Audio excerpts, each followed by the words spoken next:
Longevity, understanding and integrity. Me and you, we on the road. Graduate, top to top.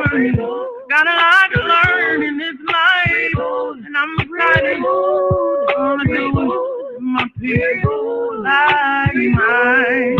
Yeah.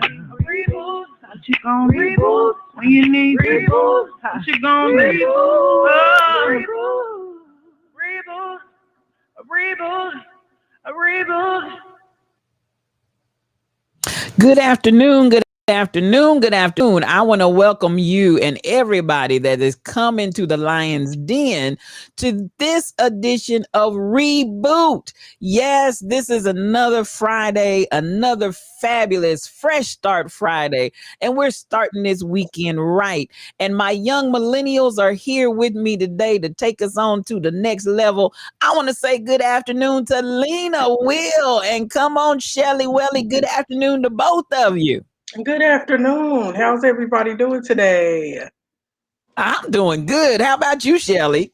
I'm tired, but I'm here and I'm ready.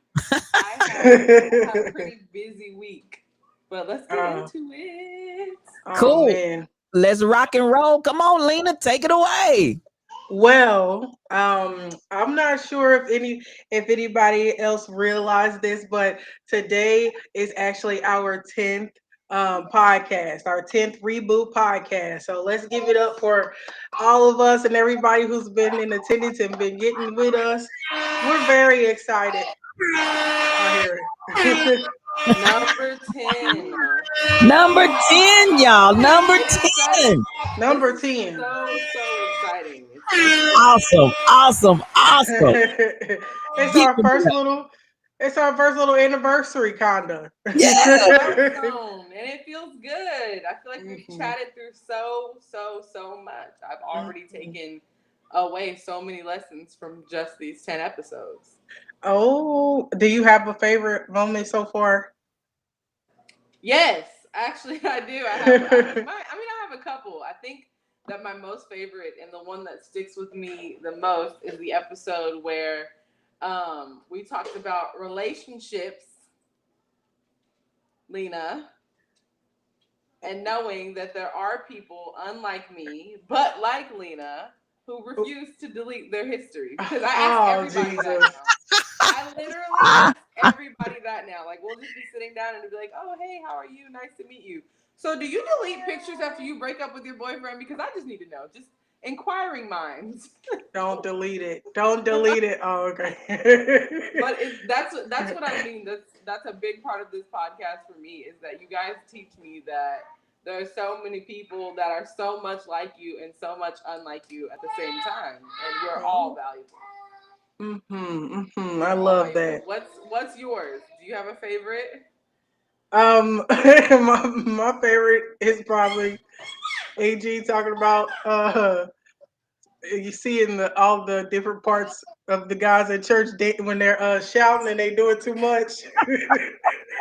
That's probably my favorite part. Yep.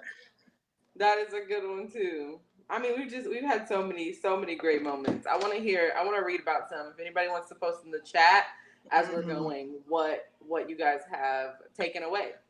Yes. What are some moments that you guys have kept with you? Anything that you picked up? Anything that you has been memorable part of this podcast? Comment. Let us know. We want to know. And bucking still haunts me, Aunt Jean and Rebel. I still don't know what bucking is. I guess I have to witness. I was gonna look up a video, see if I could put it on there. Aunt Jean?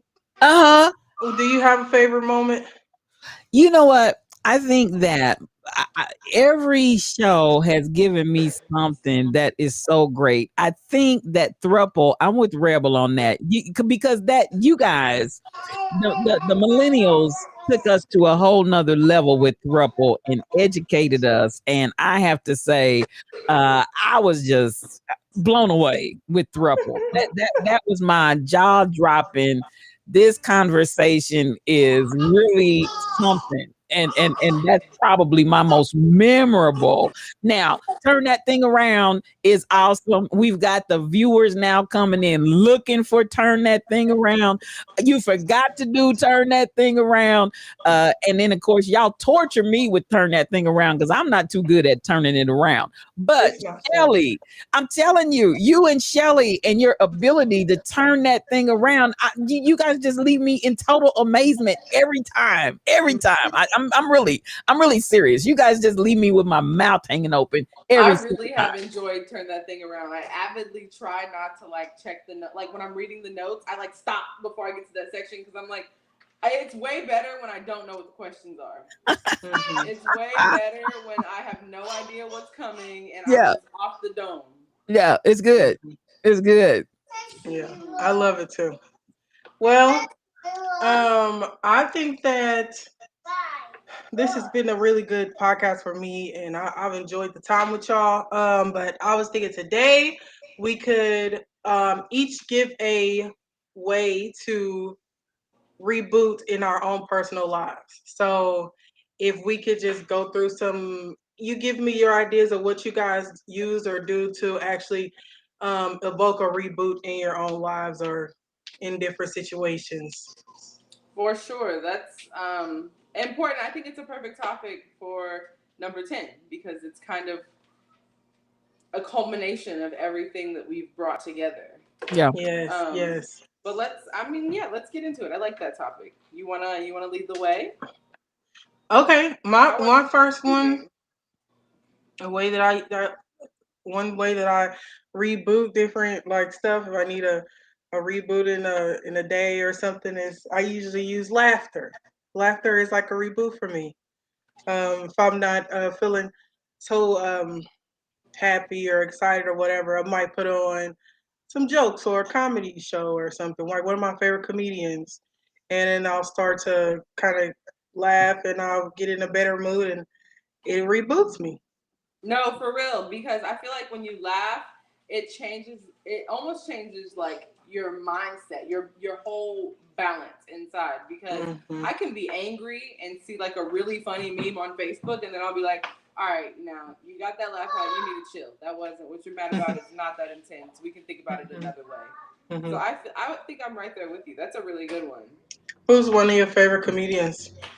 Or do you have one? One of my favorite comedians. You probably never heard of him. I have a horrible, dark sense of humor, and his name is Anthony Jeselnik. Anthony Jeselnik. And his jokes they're dark, man. Like if you don't, he takes it there. So if you don't like dark jokes, he's probably not for you. But another one that I have that's probably more popular, he doesn't consider himself a comedian, but I listen to every single one of his podcasts. I've read all of his books. I listen to his radio show, and everybody knows Charlamagne the God. Yes. Oh, Lord. But he does not consider, he always says, I'm not a comedian. I'm just a radio host. I'm just a podcaster. And it's like, bro, you're funny. So. You like Charlamagne the God? I love Charlamagne the God. I love him. I would not have expected that. I do. I really do. So I didn't used to. And then one of my friends was like, Shelly, you got to give him a chance. You got to give him more of a chance than what you've heard, like the sound bites you've heard on the internet. So I went back and I found one of his podcasts, The Brilliant Idiot. And I was working like a data entry job. So I had a lot of time to just sit and listen. So I literally went back to his podcast. And it was like 2.5 years into the podcast, but I went back to the very first episode and I listened to it from the beginning all the way up to like current times. I was like, so I heard some of the sound bites that I had heard on the internet before that made me dislike him, but I heard them with their full context. And it really helped me kind of piece things together and be like, oh, he's just joking. Like he's literally just joking. It's horrible. But me and my dark sense of humor, I was like, I get it. This is good. I'm gonna have to look that guy. Do you know who Corey Holcomb is? I don't. Oh, okay. I don't he's a comedian, but he does kind of darker jokes. And I was wondering, a little bit. I don't know if he's I don't know if it's super dark, but he got something that's out there. You'd be like, why am I laughing Now, at this? if you go listen to Anthony Jeselnik and you get rubbed the wrong way, everybody in the chat, don't come back and say Shelly told you to listen to him. Because I'm warning you now. The man is, it's sometimes I'm even like, it's funny, but I shouldn't be laughing. Hey, Gene, what about do you have a favorite comedian? Favorite comedian. I can't say that I have a favorite. I love comedy, and I love to laugh. I think my favorite comedian is you, Lena. You have to be the funniest. I mean, Lena got some jokes. Lena has some banter. Lena will have you literally crying. So I think you're probably one of my all-time favorites because you're very consistent, you're very spontaneous, you're very off the cuff, you're very quick-witted. It's never really injurious to anybody. It's always easy and happy and funny type of comedy that doesn't harm anybody. So I like that.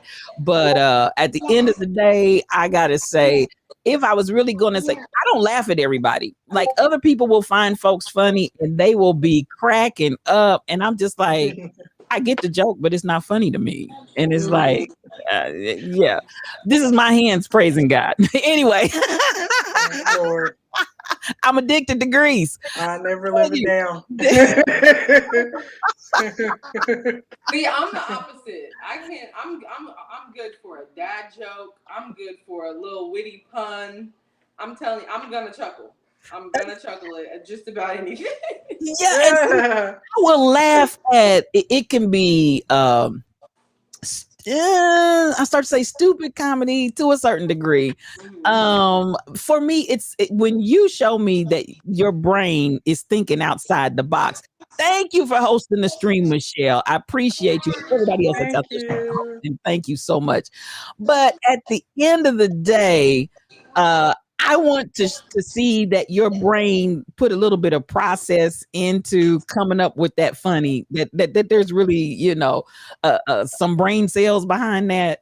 But at the end of the day, I'll laugh at off-color jokes. I'll laugh at blue jokes. Do y'all know what blue jokes are? About the police? No, like dirty comedy.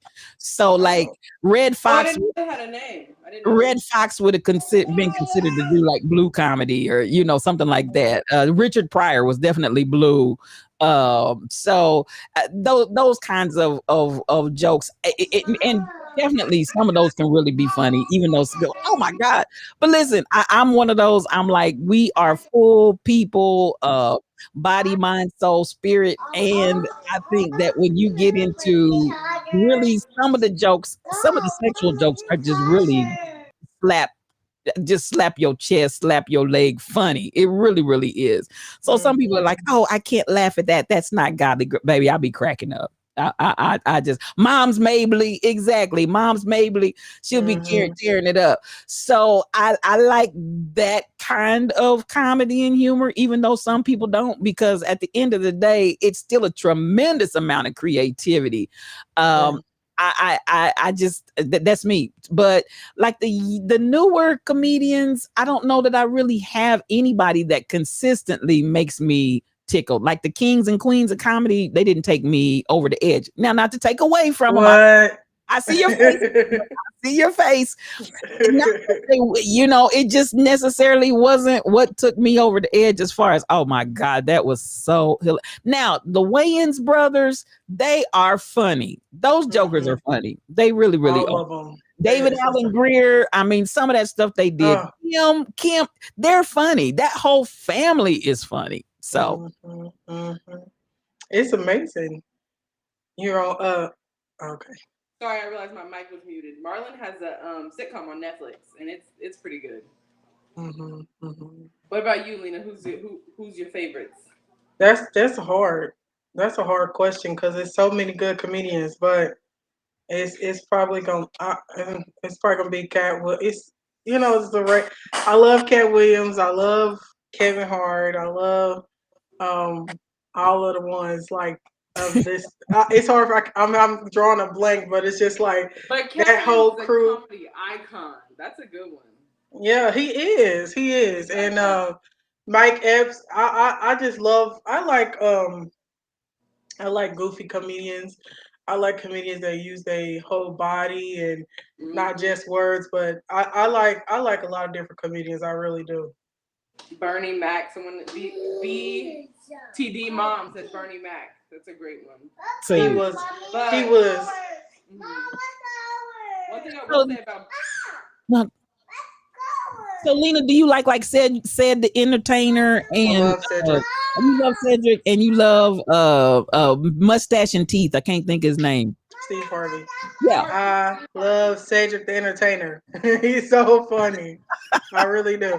And I think it's funny that I knew exactly who you were talking about, Steve Harvey. Yes. I love Steve Harvey too. He's hilarious. Like on his show when he used to do Ask Steve. That was my Uh-huh. favorite segment because he just acting silly. He's so funny. And I like how I like how I like how Good right, Tall afternoon, Pump said folks. Good afternoon. I mean, but I couldn't think his name, but I knew if I said mustache and teeth, y'all would know who I was talking about. that's his staple. That's his staple. Mustache and teeth, baby. But he's funny. I like just how he just country and you know he don't have good sense yet. He's making really good money and Yes. it's just funny. He's just funny. He's He's just got a funny. diversified stream, baby. I ain't mad at him. And you know what's interesting about him now? Because I don't know if you guys know, he's doing the motivational videos. Have you guys seen any of those? And they are Yes, good. They are they good. are really Steve good. Harvey. Steve Harvey is doing Steve motivational Harvey. videos and they are excellent. And on one of them, he talks about how so many in his family said, "You ain't even funny." And they put him down. They talked about him and his journey to how he actually got to success and stardom is a hard knocks life story, a rags to riches kind of nobody believed in me, but I believe this is what God gave me to do kind of story. And I'm telling you, it is emotionally powerful. And at the end of the day, you got to love him. I mean, because he believed in himself. And then, as he said, God just started making connections and opening doors. And he didn't even have the money to get to the first gig that was his big break. But he just believed, God, this is what he wants me to do. Took everything he had, put everything in his car. Or I think he might already been living in the car by then, whatever the situation was. It was pretty bad. And made it to that engagement. And then it was like boom, boom, boom, boom, boom, boom, boom, boom. Everything just fell in place, perfect timing. And that's how God works. I believe that. I love those stories too. Yeah. I'm a sucker for a backstory. Yeah. Yeah. His backstory is powerful. Do you know, Lena, how Cat Williams came on the scene? I'm assuming from his comedy that his story was rough. Just from the way that the jokes, you just had to be there, the jokes that he tells. I don't know Cat Williams' story. That's interesting. No, I don't know his story. Oh, that'd be interesting to know. I gotta look it up one day. I'll have to look it up too, but I'm sure it's like you said, or like when he always talks about being a pimp. I wonder if he really was a pimp. See, I don't know about that. I think that's just a part of his act, but you never know. You never know. Man. That would be funny. He probably became a pimp after he got the money, and then everybody was like, "Whatever you want me to do." So, yeah. So, what? Okay, so that's one for me. I love comedy. Comedy helps me reboot certain places. Shelly, you have one for us? Helping me reboot. I've gotten into meditation. I just sit with myself, by myself, and just kind of breathe, pay attention to my breaths, count my breaths, and recenter myself when I'm feeling overwhelmed. I'm typically not the quiet type. I like a lot of noise. I listen to podcasts or music all day while I'm cleaning or working or whatever. But I noticed that towards the end of the day, I start to feel like anxious with all the noise around me. So I've gotten into just like sitting in silence, thinking over my day or just whatever random thoughts come to mind, and breathing and letting just kind of the noiselessness wash over me and reset whatever bad energy that I was feeling. I've really been into meditation. So you say you usually do a lot of counting while you're meditating, or do you do humming, or what? I know a lot of people do different things. I do count. So for me, it helps me to count my breath. And then I don't just sit there like, oh, 1,000, 1,001. Once I get to a certain point in counting, my mind has already trailed off into like what was really bothering me. So then I start to just think about and try to process that, whatever that issue was. So like, let's say, I don't know, the dog pooped on the carpet, on the rug. If that was my issue and that's what kind of set me over the edge, I'll go sit down and I'll think about it. I'll be like, all right, well, he did run to the door and you didn't take him out, or kind of, because I can get real irrational with those. I'll be like, oh, he pooped on the carpet because he knew I was having a bad day and he wanted to be the door. He knew what was going on. I can get real irrational, so I try to bring myself back down to rationale. I understand.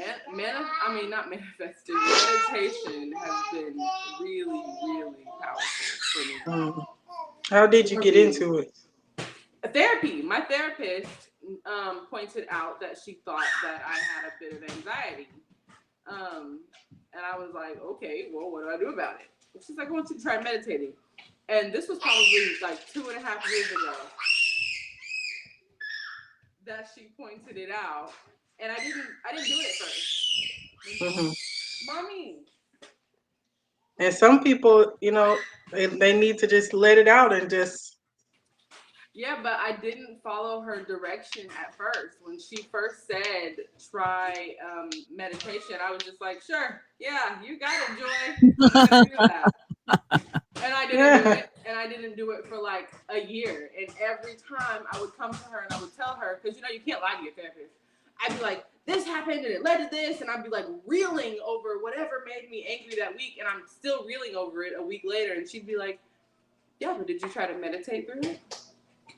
I'd be like, man, I didn't meditate. Like, I haven't meditated for a full year. So one day I just tried it, and after I tried it, I was just like, it really does actually help me kind of center myself and proceed. And I think the reason why I didn't want to try it is because, like a lot of things, I'm always scared of like what I've been taught about it and what it could lead to. So like for me, meditation was always talked about in a negative light, like, oh, that's witchcraft, or oh, that's the devil's work. We don't meditate, we don't do that.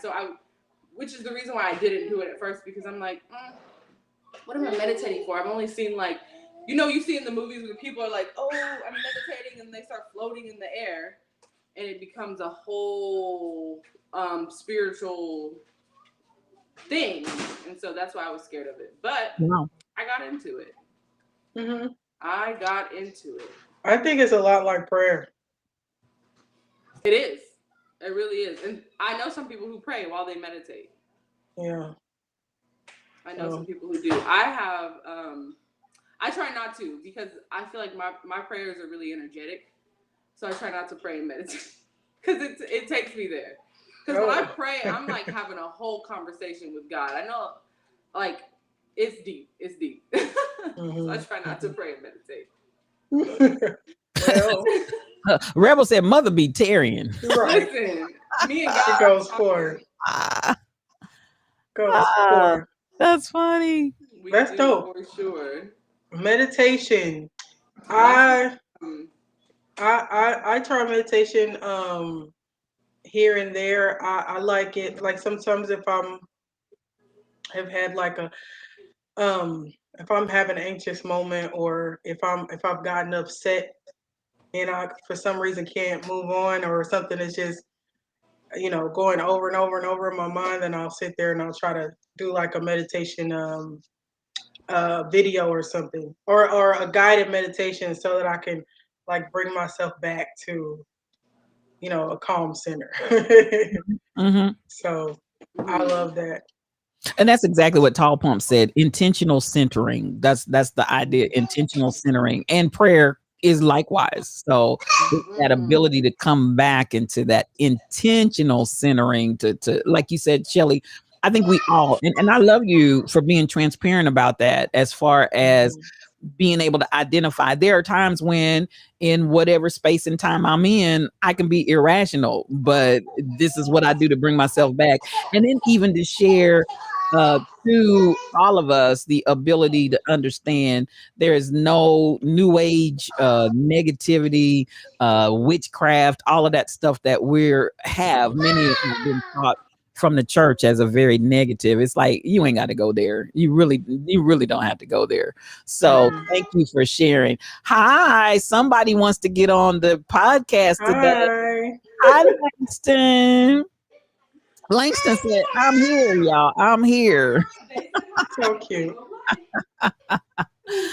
So yeah. So, yeah, at the end of the day, I think that's good stuff. And thank you for being transparent on that. Yeah. I mean, yeah, that's where I kind of was when it started.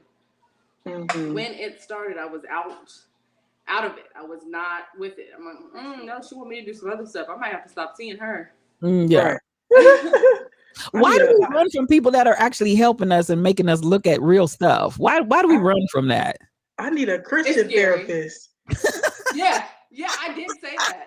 I absolutely said that. I think it's because it's scary, though.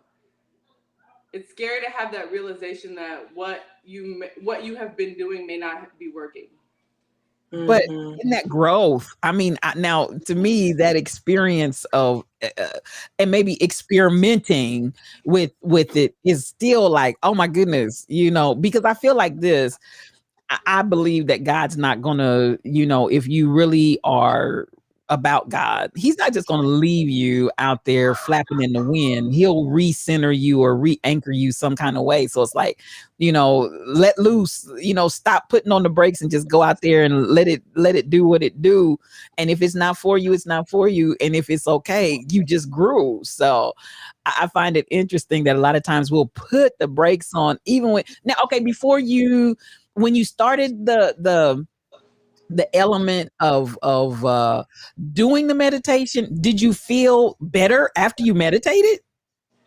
You know what? The first few times I didn't. If I'm being quite honest, the first few times it was just, I didn't know what I was doing also. So I had to go back and ask her questions. And also I had to do some research on my own, asking other people who meditate, what am I supposed to be doing? So the first few times I would literally do it in bed. I would still have the TV on or the music on or whatever playing, kind of distracting me.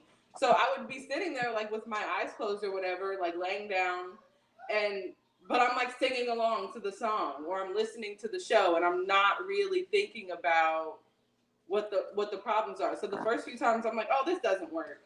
But then after talking to her and she would ask me how did you feel? Kind of like you did. Talking to her and talking with other people who do it, they're like, yeah, you're not supposed to have other distractions. It's supposed to be a quiet time. So once I removed the distractions and really sat with myself, that's when I started to feel better. That's when it really taught me that it takes because I'm telling y'all, I'm a talker, I'm a listener, I can't function without noise. So it took getting out of my comfort zone and just eliminating all of the noise. Okay. To really help me think and process and get into a better headspace.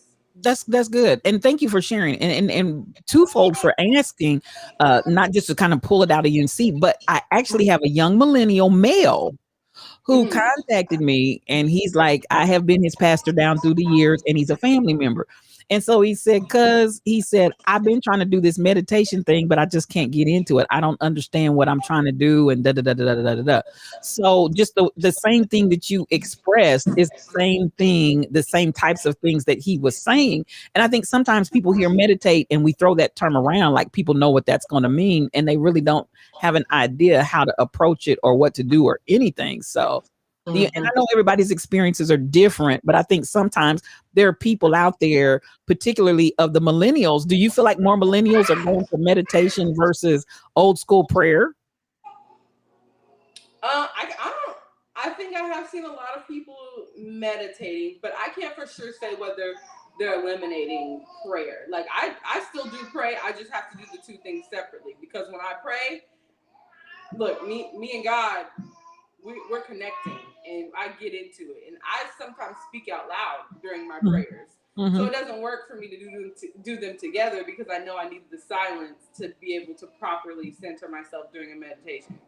But I have seen a lot more of the younger people, Lena and I's age, that are meditating. Okay. What you think, Lena? I think people are probably adding it. I don't think they would. I don't think people would take away prayer, because I think prayer is very deep for a lot of people. But I think that now it's more knowledge on meditation. People understanding a little bit more, and can use it as some type of a coping mechanism, or just something else to add to help with dealing with the things you deal with in life. So I think it's more of an addition, not necessarily a replacement. That's what I think. Okay. Okay. Mm-hmm. I was just wondering. So let me jump out, but thank you for sharing, both of you. Have you tried it, or are you? I know you said you've tried it a couple times, Lena. Where are you at with it? I like meditation. I use it whenever I feel like I need to use it. So, or usually like like out. I'm trying to think of like scenic scenes. If I'm out and I see like trees and I feel the wind, and I might feel the rain. It makes me feel like I need to meditate, or I want to meditate, and just kind of commune with the earth. I feel God there. Um, but I think the last time I was meditate, like seriously meditated, was when it was one day I was just really irritated. I couldn't stop being irritated. Like everybody was irking me. I was very like mad, and I couldn't figure out what's going on. Like, what's the problem? And I couldn't get into a better mood at all. So I remember I was in Walmart's parking lot, and I just turned my car off, and I just took a break, and I did a guided meditation to try to help me with whatever anger or whatever was going on. I couldn't get it like together. And Lena, so like jumping real quickly here for some of the older listeners who are not accustomed or acclimated to meditation, what do you mean when you say a guided meditation? It's so like they have all these different videos on YouTube, and I'm sure different other sites also, but on YouTube they have these just like different videos, and it can be like something. If you're working on like a certain thing, you can click on the video, and basically somebody's speaking, and they're basically speaking, and you follow what they're saying, and they can just take you through a meditation. And so, yeah, Top Pumps is like a guided prayer. It's like a guided prayer. And so somebody's just taking you through calming down and working on whatever it is you're supposed to work on. Um, yeah, that's basically what it is. It's somebody talking, and it just basically guides you through this little video. And some people like that. Some people don't like it because they feel like they don't want to be led. But for me, and like something like that day, it was helpful for me because I couldn't figure out how to get myself together. So then I just did a guided one, um, and it helps me. That's good. That's good. And I think even bringing in that point that when you found yourself at a place for, say, an individual that might be struggling with today, I just can't focus. I just can't focus. That at Right. that point to engage the guided meditation to help you to go ahead and follow the leader, if you will, and then get you in that space. So that's good stuff. That's good stuff. Thank you for sharing that. Yes, yes. So I'm all for meditation when you need it, and that is basically, yeah, finding that quiet space, and no, it helps, man.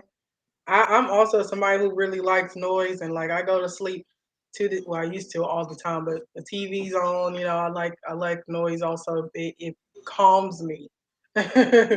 So and usually when it's quiet, my mind is just racing, racing, racing, racing, and I hate that.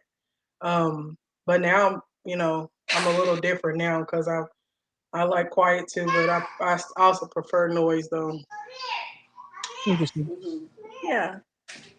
So AGD. It's because we're getting old. We're becoming our grandmas. Exactly. That's exactly what's happening.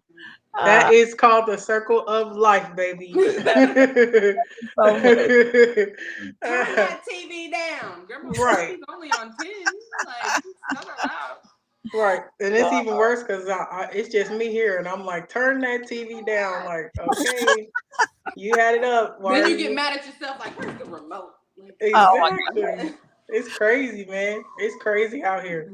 I never thought that I would be. I don't know. I'm trying to figure out how to prepare like my little nieces, and I don't have nieces and nephews, but my little cousins. How am I gonna tell them you're gonna get old? Because for some reason I didn't quite catch it. People used to tell me I didn't quite believe them or whatever, but I don't know how to prepare the next generation for that because they need to be prepared. So you were just out here like, whatever, I'm young, wild, and free. I'm going to be 23 forever. Mm-hmm. Nothing can stop me. Well, I guess I knew that I would get older, but I just thought that I wouldn't get older. Does that make sense? I Like, don't know. like your body would get older, but your personality and the things that you like and don't like would stay the same, yeah? Like, yeah, or my ankles and my knees won't be hurting, and I'm not gonna have to, you know, 1, 2, and then get up. I'm not gonna have to do that. Can't quite keep up with those TikToks. You guys are hurting me. Y'all putting a hurting on me. Sheila said, "Come on over to Granny Land." Now, Right. oh, come on. I'm trying. It's just it takes me longer to get places now. Hey, John said he thought. Now, tell me if this is you, because John said he thought he older would look different. He thought, does that fit to you guys? You thought older was. Oh, you thought you were going to transform the way old looks. Well, John, talk to him. Old is the new black, huh, John? No, our check engine lights are coming on. Yes, they definitely coming on. They definitely. I'm already put some work in. It's crazy. Said like some 20-year-olds. It's crazy. No, I don't know, man. It's Oh just my God. I don't know what I thought. I actually was somebody I was always excited about being an adult, being older. And I do like being older, but I guess I didn't think that I would actually be getting old. I don't know how to explain it. See, and John said his perspective of life looks different, and he didn't think he would think the way that he thinks. Now, John, tell me how old you are. I see you all over the Twitch streets out here, and I've seen you been in your space where you stream. This is a streamer, John P. For those that want to follow him in Twitch, he is a streamer. Okay, so John's 44. Okay. So he's got a little bit of age on you guys, but still, in my book, real young. I'm talking to young here today. So yeah. Yes, Sheila, he still got Similac on his breath. Oh Lord. Similac on the breath. What is that? Did that come from somewhere? I hear that all the time. Is that a thing? Still Similac. got on it. Have you heard you know babies in formula Similac? Yeah. Yeah, so it's just another way of saying that they still babies drinking baby formula. Still on. Okay, so it's not okay. Yeah. I'm always smelling my baby's breath like. Is there a distinctive baby breath smell? Baby milk does have a smell now. It does have an odor. Like when you pick them up and they're doing all that on you, it's got a fragrance and an aroma to it. But yeah, that's the idea. They supposed to. They're supposed to. They steal the babies. They're still a baby. And if they're good baby, they should smell like baby oil and baby lotion too. So, come on, Shelly Thunder. I see you in the room, sis. Come on in the room and thanks. Welcome to reBOOT. So yeah. So, Aunt Jean, do you have? So we've talked about comedy was one of mine. Meditation is one that Shelly brought up. Do you have a way that you reboot in your life? Okay, I'm gonna do this just to make y'all go over the deep end. Okay, I love it. Ready? Are you sitting down? I'm sitting down. Let me put my seatbelt on. Is masturbation a way to reboot? Yeah. Lord Jesus. Absolutely. Is this supposed to be I just went over the edge. Hey, hold on. I just need a minute. Oh, Jesus, help me right now, Lord. Help me right now, Lord Jesus. Hallelujah. Lord Jesus. I didn't say that I did. And it's okay if I didn't. Hallelujah. I'm just saying. At the end of the day, it's amazing to me how we have all these conversations about reboot, but millennials will not tell me that you find sexual pleasure. Tall Pump said finger up. Reboot. She said reboot indeed. I find it absolutely amazing that, and I'm gonna tell you why I go here, because there's always, we put some oil in her, Jesus. Now this is the thing. I find it amazing, and I'm really in a state of wonderment that I'm talking to millennials and we're talking about reboot, and absolutely nobody says anything about releasing your inhibitions and your sexual frustrations and come on and really, you know, I think, and I'm coming here as a spiritual thought leader, the church has been really egregious in Wait making. a minute, what did you just say you were? You said you're who? STL, spiritual thought leader. That's how most people know me. No, but you got to put more emphasis on thought. Spiritual thought leader. When you said it just now, it sounded like something. Oh, like I'm a thought, a THOT. I'm a thought with the thong. I'm a thought with the thong. Just change the brand on me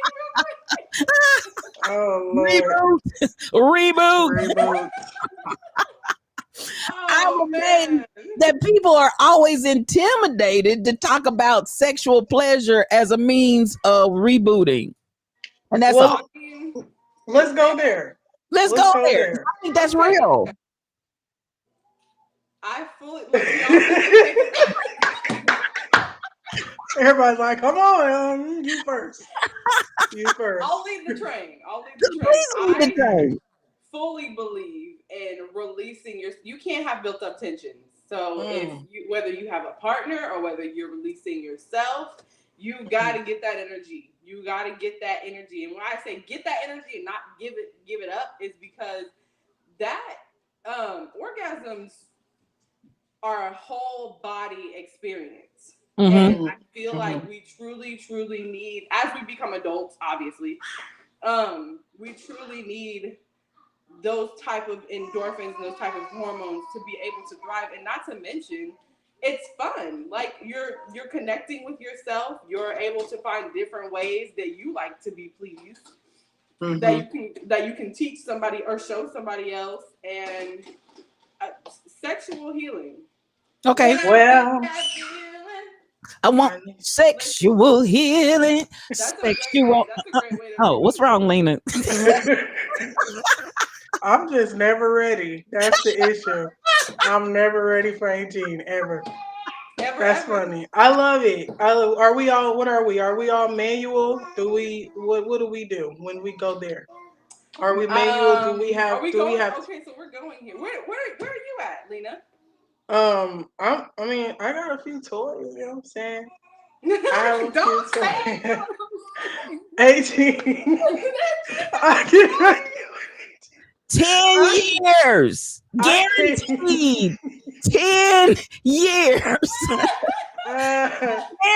Guaranteed. 10 Oh years. And depending on how happy you are, it AG, may only make it 5. why is half of that thing gone? And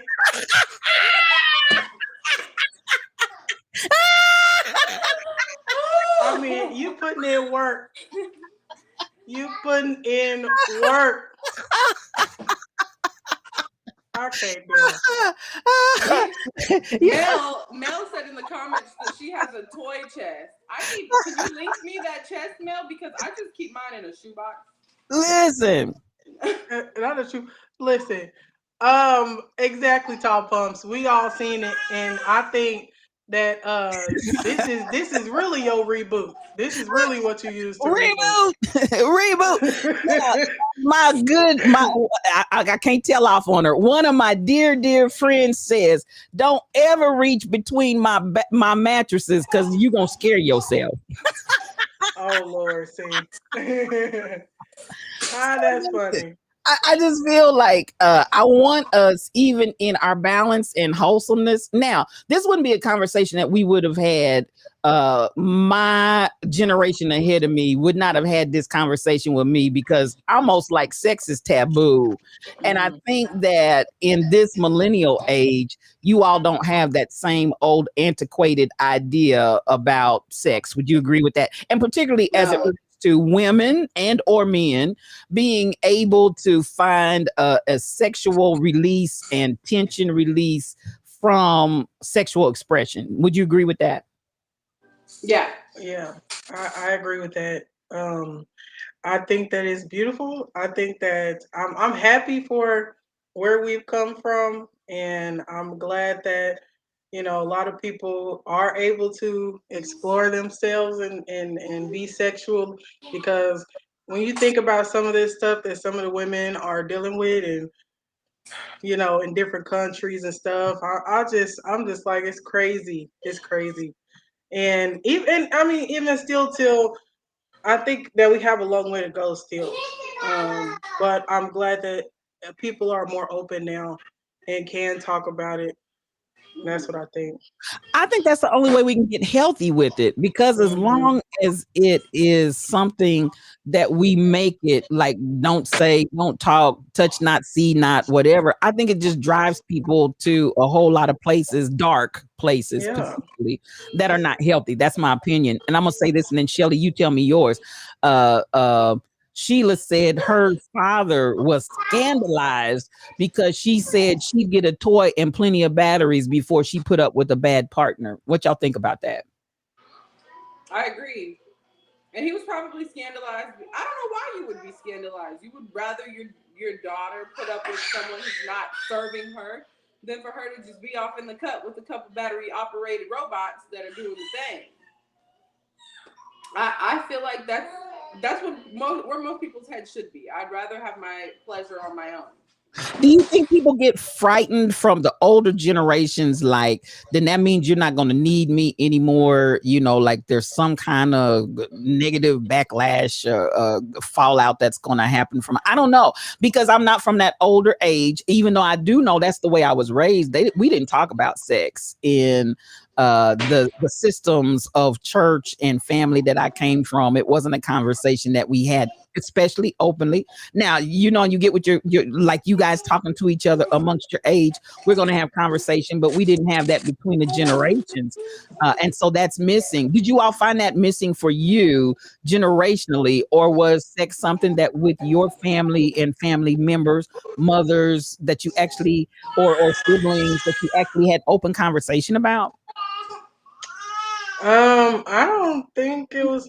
My mother, she was my mama, she was more so like, don't you want to make sure that you're in the right space, you want in the right mind space before you start doing that, and you want to, just be safe. And she was more so like that.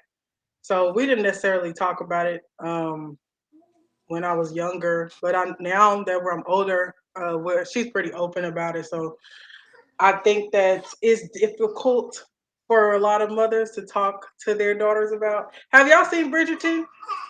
Yes, I have. Did you see Bridgerton, Shelly? You said what? Okay.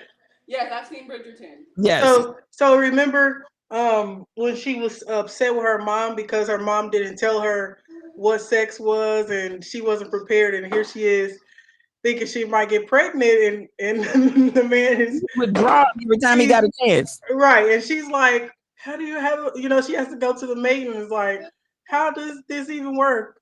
I think that's kind of crazy, and I understand, but that's what a lot of people, it's not something that you normally talk No, to I your was just daughters about to about. say in my household as well, we did not talk. I don't even think to this day I have had a conversation with my mother about sex. And I mean, growing up, she was just like, "Well, it's not. It's you just need to know that nobody needs to be touching, and you don't need to be touching, and we'll talk about it when it's time to talk about it." And the time never came. Yeah. Oh, Lord. And it still has not come. I probably have had more. I will say that my dad, my parents raised me in two different households, and I will say that my dad probably had more conversations with me about sex than my mom did. And I think maybe it was just fear for her because of the way she was brought up and how she was taught. She thought that was the right thing to do. But yeah, my dad had the majority of those conversations with me, and I still ignored him half the time and did whatever I wanted to do. But I do appreciate now that I at least know how to go about those conversations with my kids. I don't have to say, we'll talk about it when it's the time, and then the time for them never comes. So would you talk to, you have two boys and a girl currently, Shelly. So would you talk to do you envision yourself talking to all three of your children about masturbation as a means of reboot? I do. I will say that is a very new thought. I'm sure, I know I've talked about her before here on the podcast, but I follow a sex therapist, and her name is Michelle Hope, and I also listen to her podcast. And she has talked about on her podcast how she speaks with her daughter about masturbation. And she kind of enlightened me to the fact that it is a conversation you do have to have. Because we all do it. And whether you're doing it for pleasure or whether you're just exploring your body because it's your body, you're doing it. And it starts at a younger age than we think that it starts at, just for exploration purposes and not for sexual purposes. So, with all of that information that I kind of gained through her, I've decided that I will have that conversation with them, and it's not going to be a point of shame in our house. I feel like everyone that I know as a teenager who masturbated, which I feel like when we've gone through these classes that tell us what our body parts are and what they do, we're naturally going to be curious as to how to make those things happen.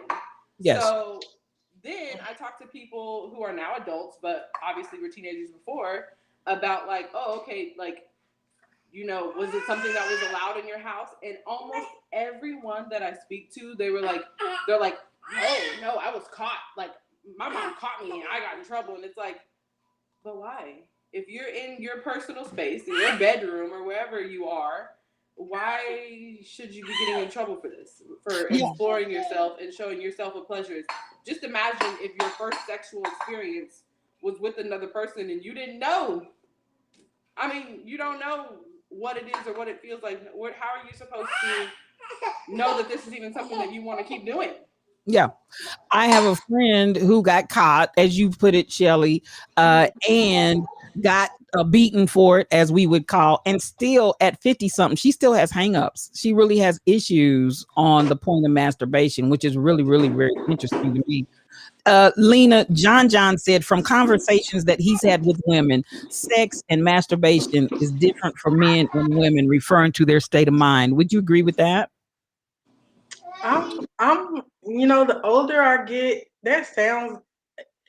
I think that it depends on the person, because I mean, I know a lot of people say that women are more emotionally, they get emotionally connected or things like that, but I think men are the same way.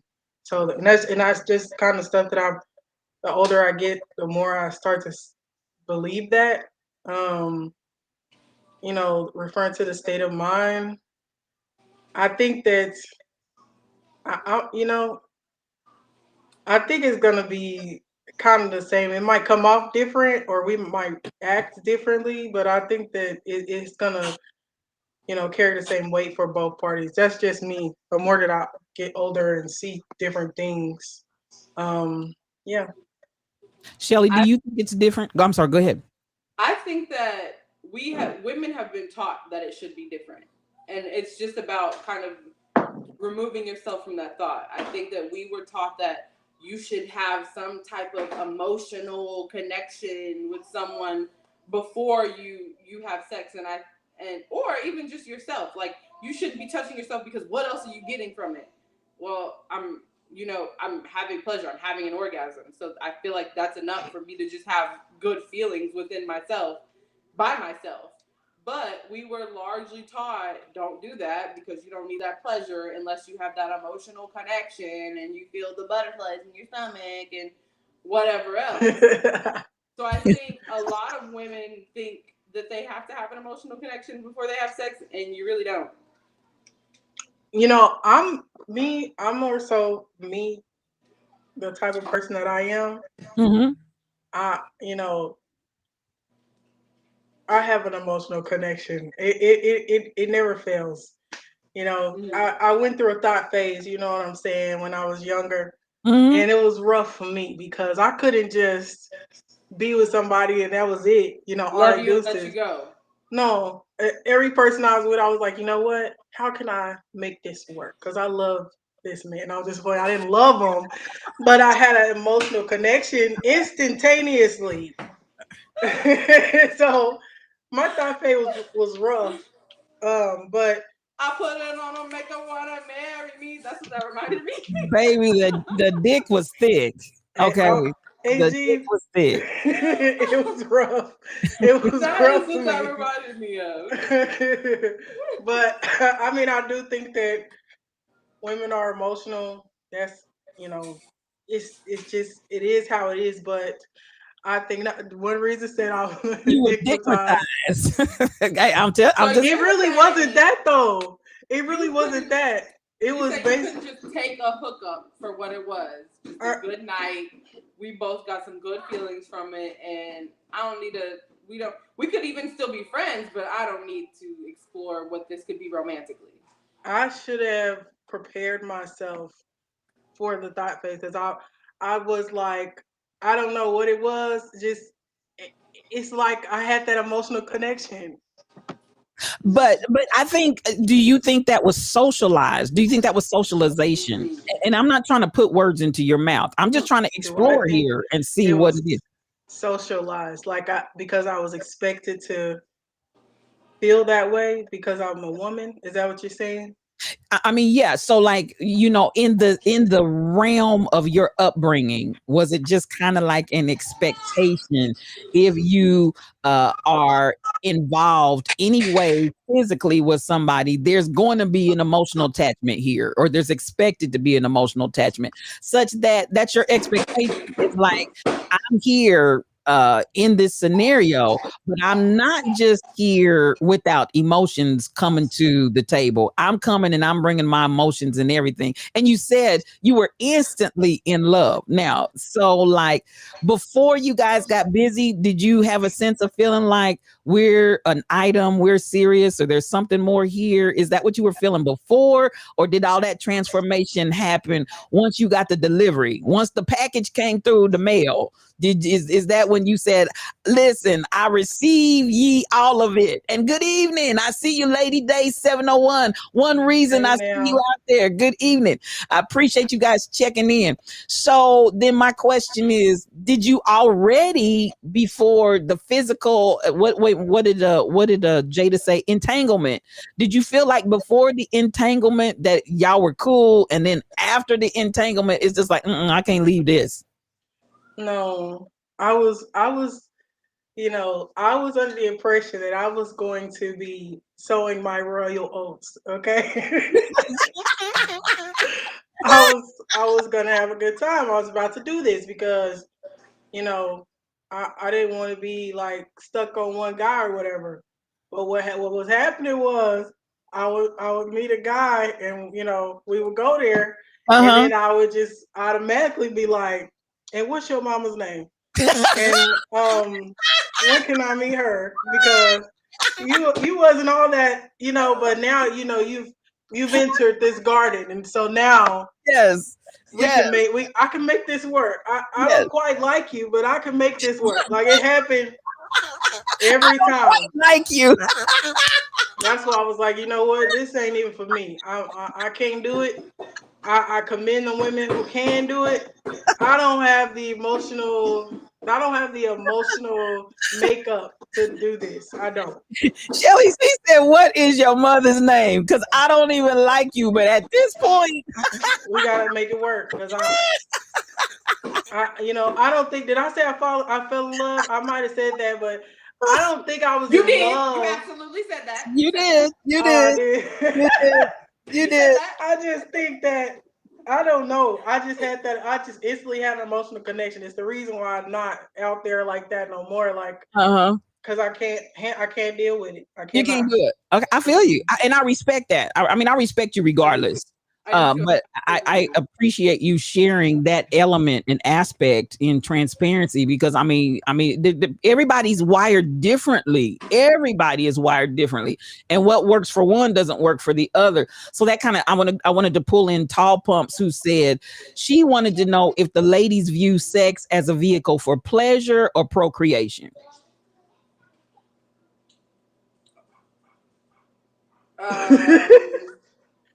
I want to say both.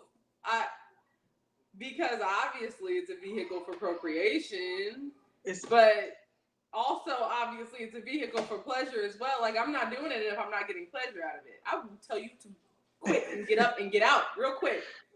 I don't care what stage we're at. Get up, get out of me. Move around. This is not it for me. Tall Pump said, "Don't look confused."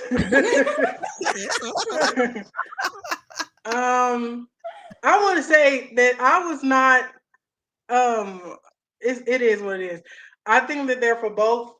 I think now we can kind of choose which one you're doing it for. So that's a blessing. I think you should definitely be getting a lot of pleasure, and then on that roller coaster of pleasure, you can procreate here and there. You know what I mean? Who said it? Was it J. Cole? Who said it? Like, we can practice the baby making or something like that. Mm-hmm. That's what it's a vehicle for both, but we're gonna practice before we get to the baby making. Ain't no wrong with honey. Perfect that thing. We gotta make sure we got the plays right. The game, baby. In the game. Let them lay hands on you, baby. Let them lay hands on you. There's healing in the laying on the hands.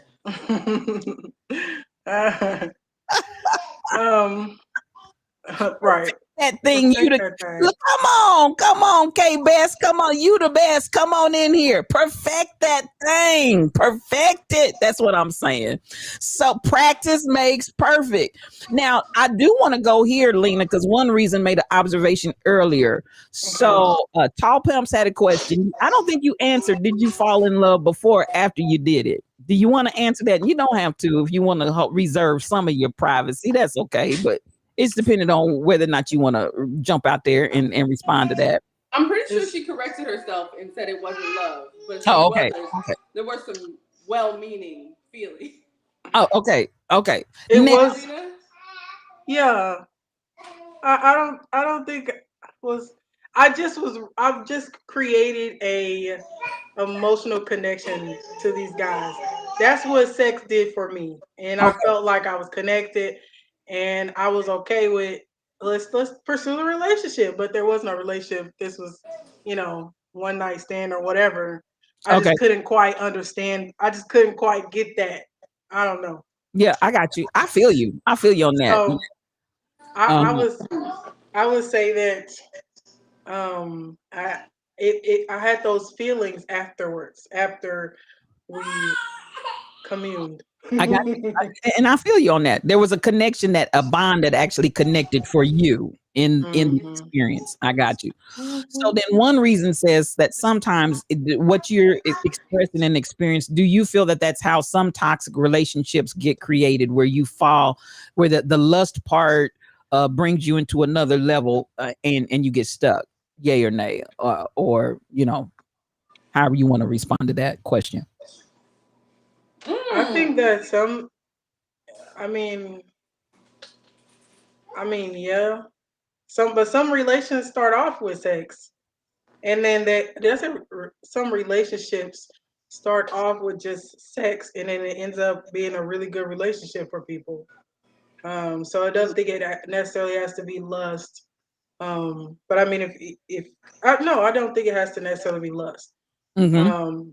I don't think what I was feeling was lust either, because it wasn't like these, you know, super amazing sexual experiences. And I'm just like, oh, I'm staying. It was just like, regular stuff. And I was like, okay, we could work on this. We could work this out. Okay. I'll not explain it. Okay. It was like I don't know. I'm not for it, you know. I got you. Go ahead, Shelly. What were you going to say, baby? Oh, I was just gonna say your loins are connected to your heart. That's all that is. This is what I know, and this is all why that is. I have learned beautiful. a lot about myself. Somebody, what is John said? Isn't that like building a house from the roof down? I think that some people, it's not a good way to go, but for some people it works out. Mm-hmm. So I think it's just important, knowing yourself, and don't grow feelings so quickly. And if you are that type of person like me, then you probably shouldn't just be out here, because it's Now, rough. You the Best makes a good point here in that women are receptacles and can easily get attached to the energy that's deposited in you. Have you looked at it from that way? I think that's a good perspective. Women are receptacles and can easily get attached to the energy that's been deposited in you. Soul ties. Soul ties are absolutely real. Yes. I 100% agree with that. Although I feel like You the Best, you almost made it sound a little bit more sultry. The energy that's deposited into us. Goodness gracious. Listen, sometimes she's a wordsmith. She's working with the baby. She's a wordsmith. Now, Reason said there's definitely an exchange of energies. So now, so let's go back to where I started from, the point and perspective of reBOOT, which was about masturbation. So do you feel like there's energy? Are you energizing yourself? Well, absolutely. I feel like that is there's been lots of talk about what masturbation is like, but I feel like one of the main things it is serving yourself. It's self-care. You know you need it. You don't want to be out here in these streets getting it from who else and what else and whatever else. So you connect on your own. Okay. And you go about your day. But does it have to just be about not going out in the streets and getting it? Why can't, and I guess that's where I am. Good evening, good afternoon, Pastor Blissett. Come on in the room. Can it just be healthy without making it either or, good or bad? Now, that's probably the space that I am in my world right now, where I try to look at things, even in the level of energy. The energy doesn't have to be good or bad. It's just energy. Now, what I do with it, go ahead, Shelly. Yeah, I know. I get what you mean. I guess I wasn't trying to make it sound like, oh, good or bad. I guess I mean, even if like you're married, you just know that you don't want to involve anyone else. You want this to be your me time. So yeah, okay. It is a way to kind of just connect with you. So then the answer for you, Paul Pump's question, it's not just about procreation, it's about pleasure. I still think both, because there's times when I need that pleasure and I need that self-care, and there's also times when it's time to make a baby. Okay. But how can masturbation be about procreation? Well, her question specifically was, is sex a vehicle for pleasure or procreation? Yeah. But I think masturbation can only be about pleasure. Well, not necessarily. If you talk about procreation, so there are some males that enjoy watching their mate pleasure themselves and then get pleasure from the mate.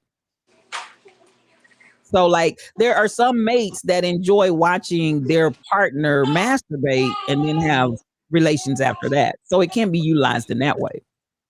Okay. Yeah, I guess that's true. So uh you the best said, I think a happy life includes a happy Don't say it. Don't say it, Ain't Gene. Don't say it. Don't say it, because I can't see. Don't say it, Ain't Gene. Don't you do that to me. you the best. Lena ain't too young for that. Listen, with these Lena, are you too young for what I just said? No, I'm not. No, baby, no. Includes a I'm just saying. Tall Pump said for people that watch porn, it's just foreplay, and I've seen and heard that too. So I mean, I think, yeah. I mean, no, it's you can get all the way there with the porn. It doesn't have to be just foreplay. Yeah, y'all John are. said, I'm sorry, John said, okay, being completely transparent, that masturbation and the ability to arrive without thinking about a past person's situation, real or imagined. So that, don't you think that denotes some level of connection, like what you're saying, to some degree, Lena, that there's some connectivity that happens in that process for it to be successful? I mean, yes. I always think it's interesting when people are able to masturbate and they don't have to think about a certain person and stuff. Like I think that's next level sexuality. I really do because yeah, I have to have inspiration too. So See, Shelly, did you hear that whole discourse right there? I just went back and read through some of it. But yes, I did hear you guys. I agree with you the best. A happy life includes a happy lady part. And no, I can't hold anyone completely responsible for my happiness.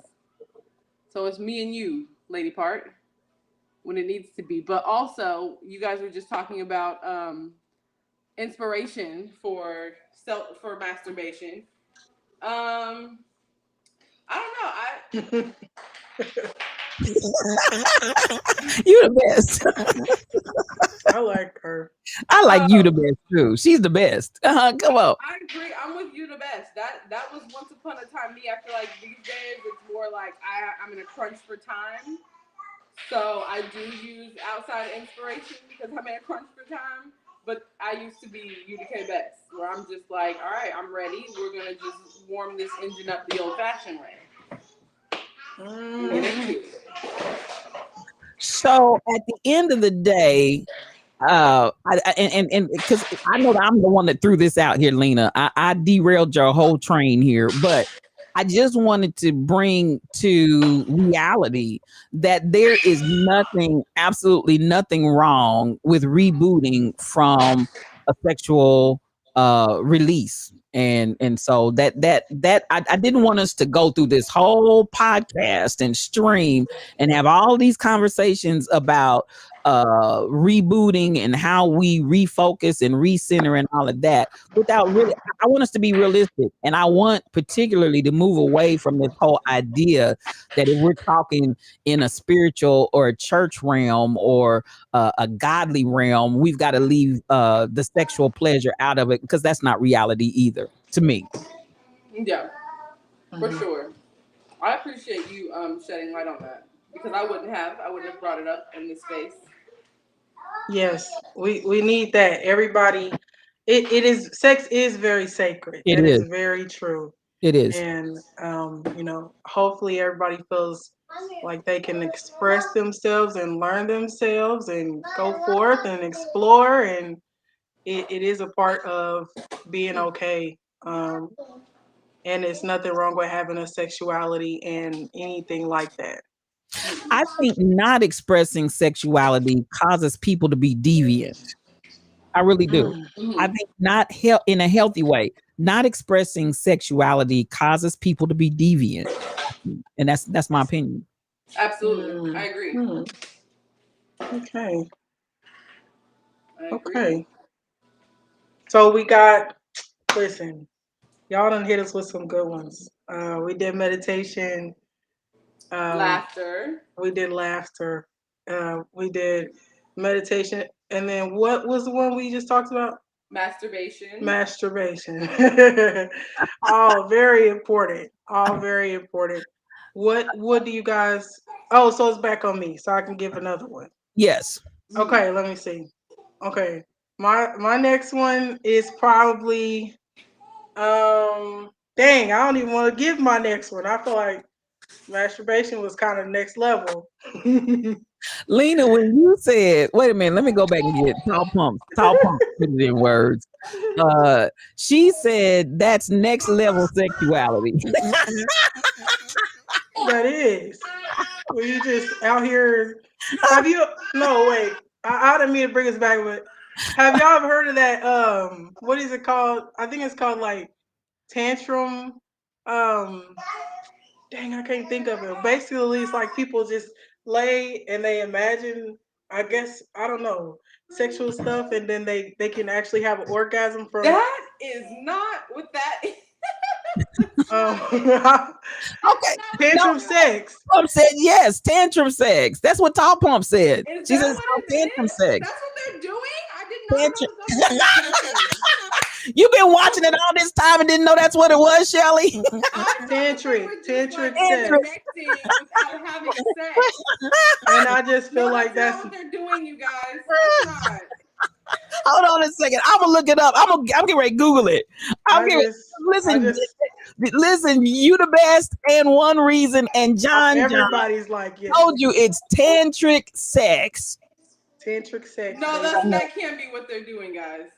I thought that they were just like building a physical connection without sex. I've seen it where they're like in the room and they're like chest to chest and they're like.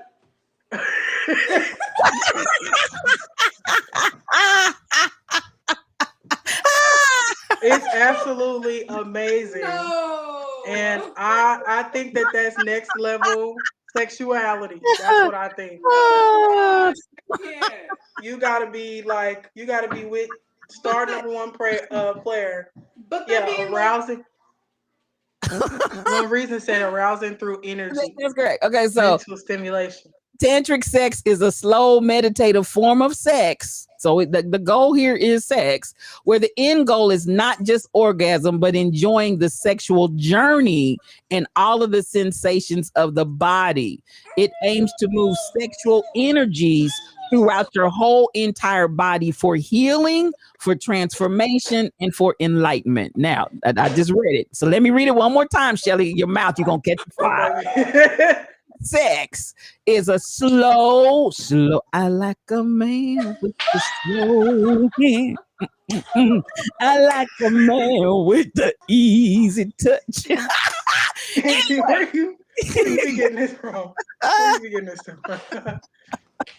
Tantric sex is a slow, meditative form of sex where the end goal is not just orgasm, but enjoying the sexual journey and the sensations of the body. It aims to move your sexual energy throughout the whole body for healing, for transformation, and for enlightenment.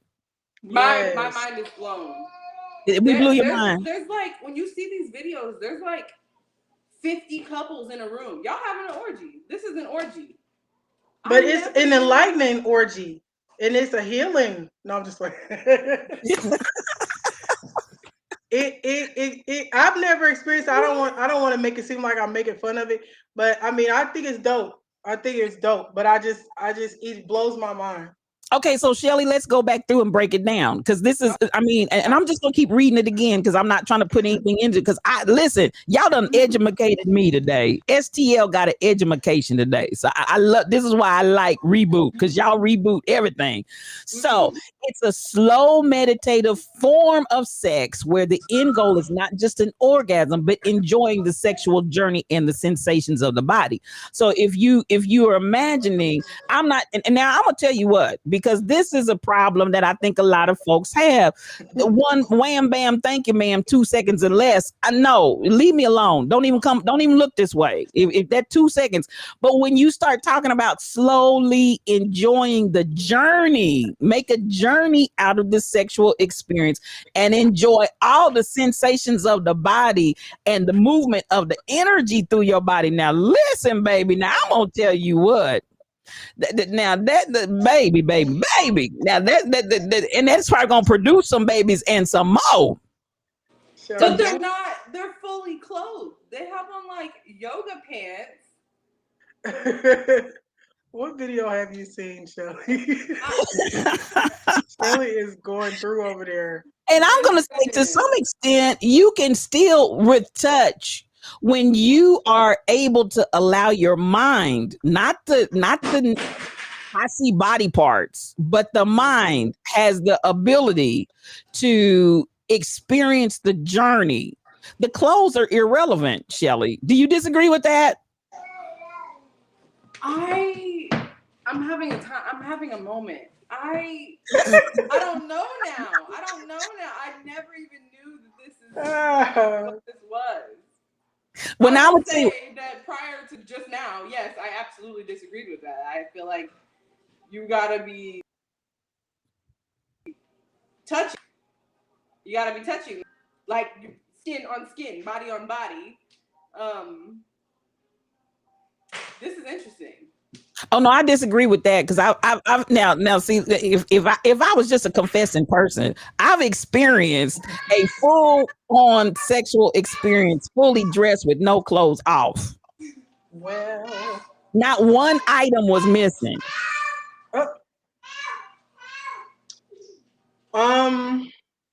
Shelly, it's okay.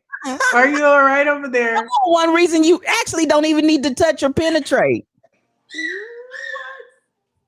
I think that this is really good, because I think a lot of people. Okay, so I've been in these. I think I know what you guys are talking about. You guys are obviously talking about like clothes on, like rubbing our parts against each other's parts.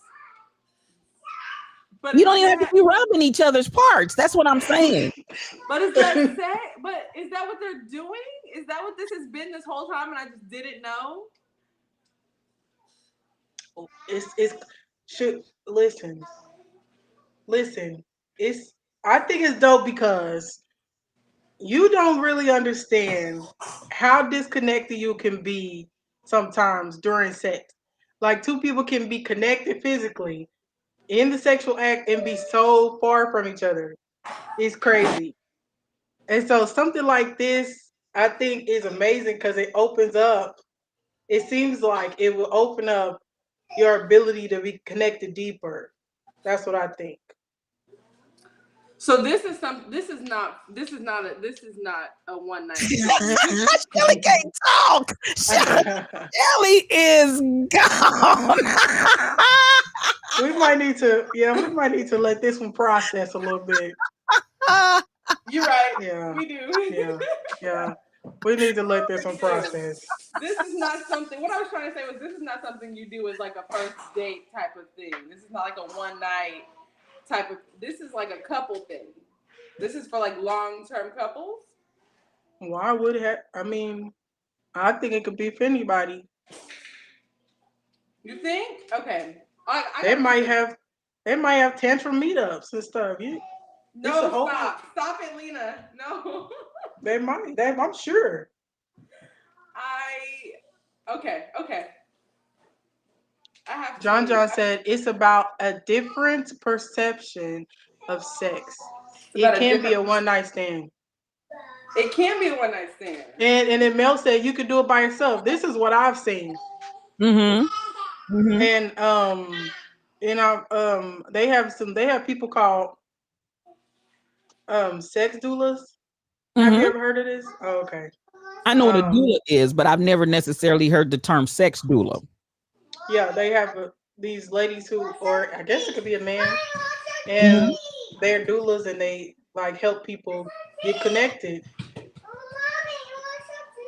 So this is where I feel at some point we may even have some level of what do I want to say? We may have some level of when you start talking about reboot. There is a good possibility here that what we're describing is nothing less than some ways when I said that I think it's unfortunate that we don't have an idea that embraces sexuality as a means to reboot, and we automatically go to masturbation and then these types of experiences also provide for the same opportunity. Wait a minute. One reason said that's another form of sex work, Lena. So Sex doula? So is he talking about sex doula? Are you talking about sex doula? One reason? I'm getting ready to look it up.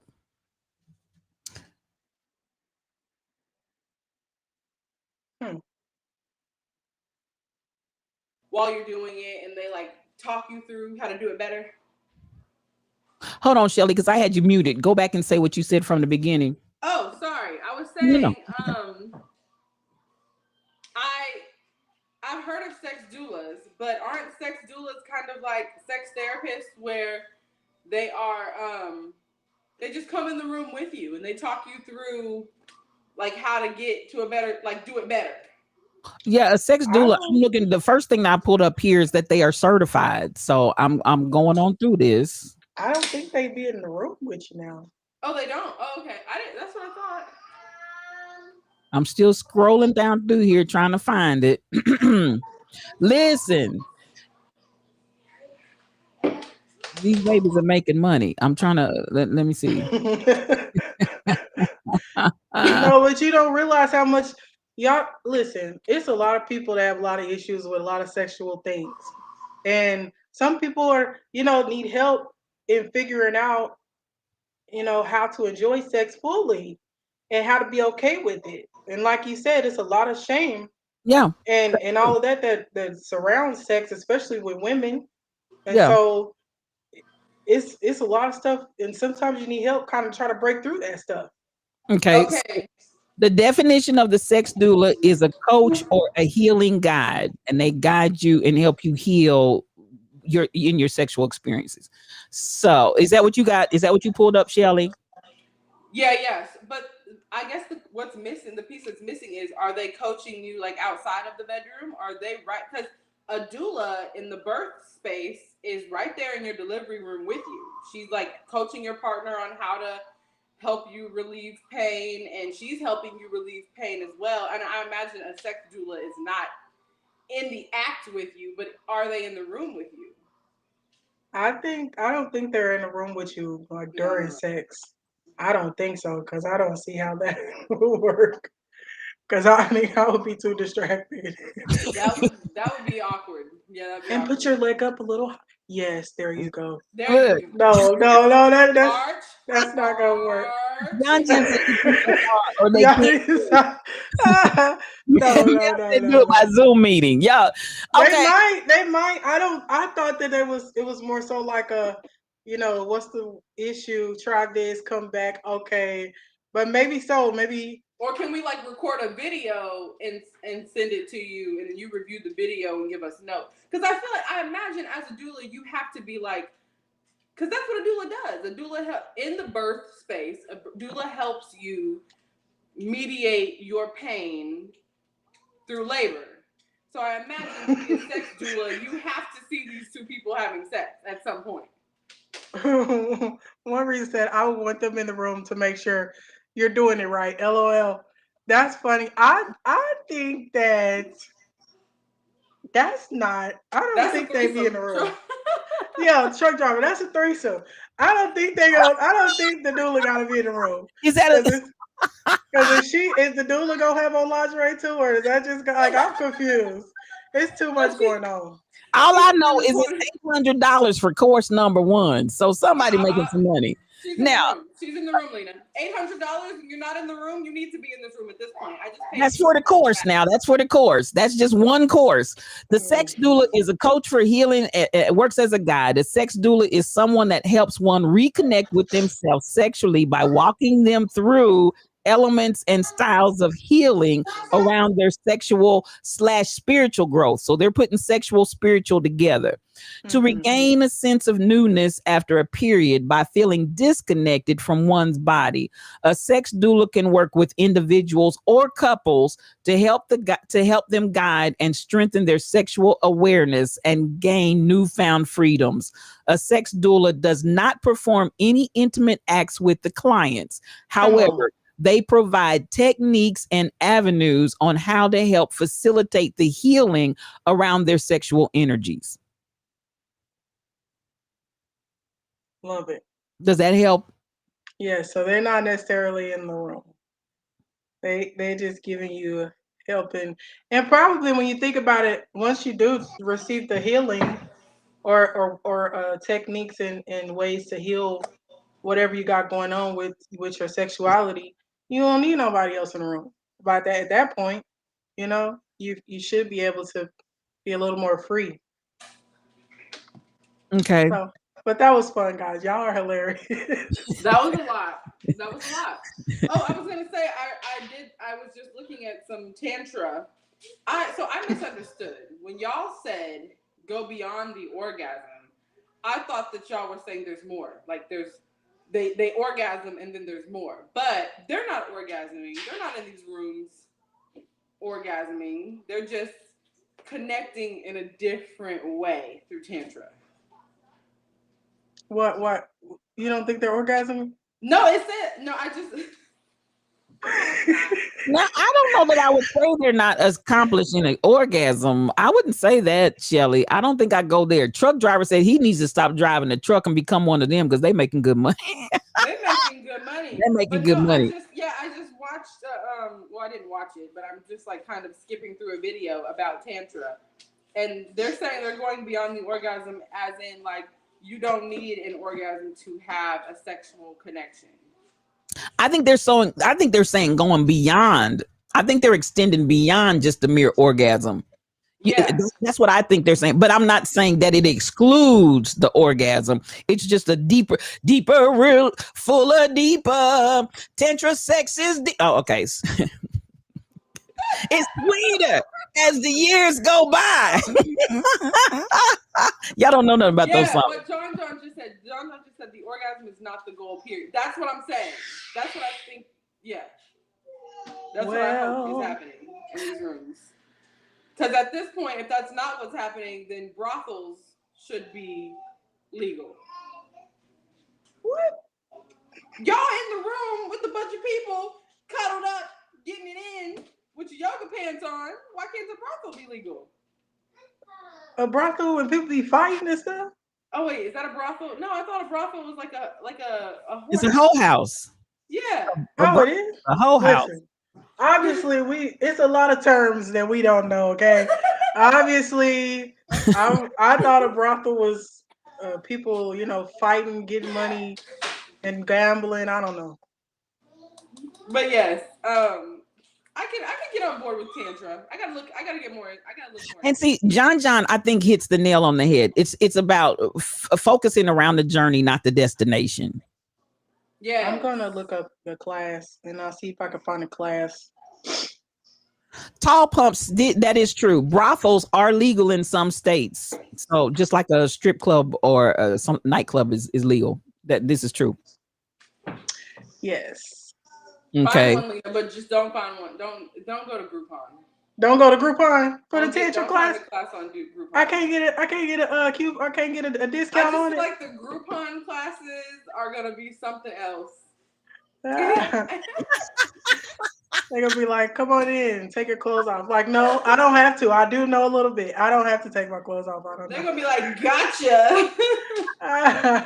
One reason to get the discount. I'm gonna get the discount because get the discount. I have a little information, and I have a little community. They told me I don't have to take my clothes off, but if y'all want me to, not Craigslist. Yeah, that's where I'm going. Definitely don't go to Craigslist. Truck driver said they be wink, wink. So, I mean, whether by purely accident or not, would you all say that tantric sex could possibly be a mode or a means of reboot? Yeah, absolutely. Yes. I think it combines the two things that we just talked about. It combines meditation and masturbation. And yeah, it for sure can. It is. It's like meditation and masturbation. That's exactly what it's like. They had a little tantra, baby. I love it. And it's beautiful.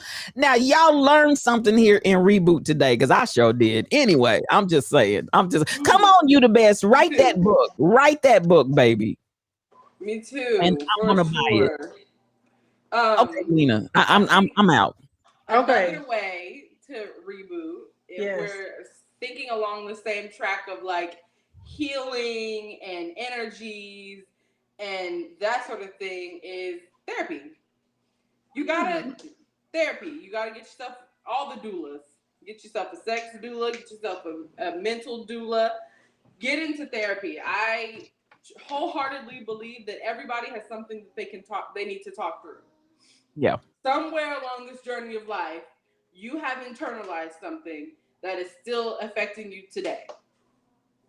Negatively affecting you today. I can flow with that.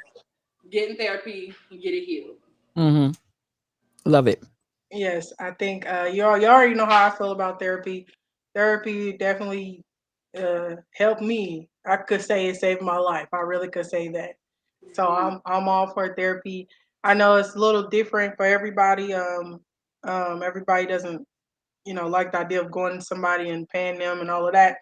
But you have a lot of different ways to get therapeutic assistance. Even if you don't go to somebody, they have books that you kind of work through whatever issues you got going on. You could do a lot of different stuff. I think we kind of touched on it actually.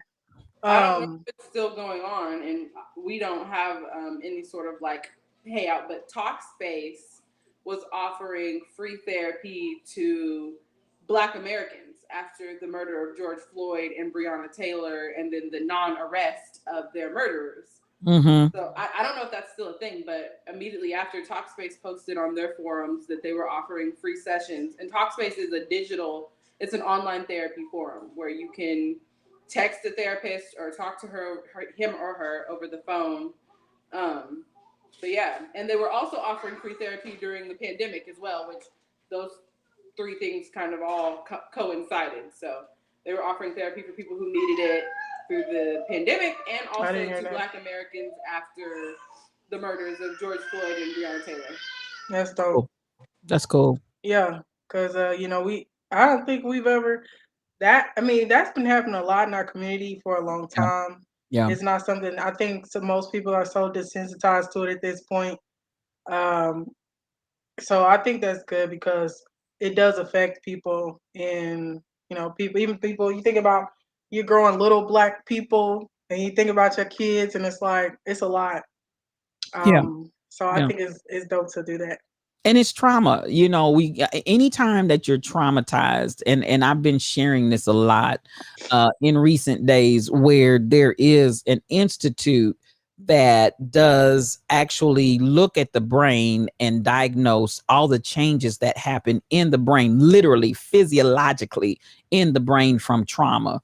And so that they've been bringing to the forefront for people to understand it's not just something that's going to be many times some little easy, let's just throw something at it and you're going to rise and be healed. If you're talking about a total trauma where your brain literally has changed physiologically from that trauma, it takes something to get that brain back in order, because you have now changed the whole dynamic and makeup literally of your brain. It's not that simple. So I think that takes us to a point to recognize I can't just pray it away. I can't just get in the prayer line and boop, it's gone. I can't just wake up one day and tell myself, oh, I'm just going to act like it never happened and keep on moving and da da da da da da. Your brain has literally physiologically being changed. And when people understand that, they can better understand why they need mental health care and to make sure that they invest in it. Just like you would with any other injury or any other illness, invest in that because you have been traumatized and trauma is real. Invest in mental health. Yes. I think that's the key. And that's the perspective we all need to take. And it's not about being weak or anything that we have these ideas already in our mind. It's about investing in the health of your mind. Yes. Yes. That's it, AG. Yes. Yes. Yes. Yeah. Well, I think another way for people to reboot is I'm gonna say traveling. Yes. Oh my God. Yes. And I'm not even going to say like traveling like to an island or across the to a different country. I don't even think you need to go that far. I mean, it's nice and it's beautiful, but you could take a little road trip Yeah. and go to a nice, I don't know, a lake somewhere or something small and just something different. Yeah. Yeah.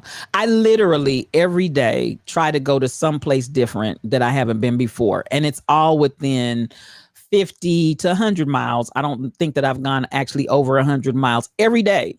And every day I find a different place. If you look out on my Facebook page yesterday, I've been, White Cloud, where we go to church. I've been on that highway all my life for 60 years, pretty near. So I've passed this one exit all my life and never turned off. And I mean, less than 2 to 3 miles. It's not even that much off of I-29. I found a whole secluded place all to itself. I looked at the sign and the sign was like, take this right and go to Platte Falls or whatever. It's all these years, 60 years, I've been up and down this same space. So I turned down this little place. Hey, thank you, Miss Cunningham. That's Shelly's mama. Thank you for liking the stream.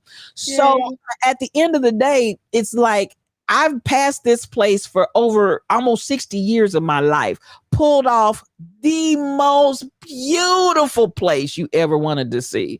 So at the end of the day, it's like it doesn't take a lot of going all. Now, I love the field trips and the road trips, but there are all kinds of jewels right there in your neighborhood or within a 30, 50, 100-mile radius. Check it out and explore it.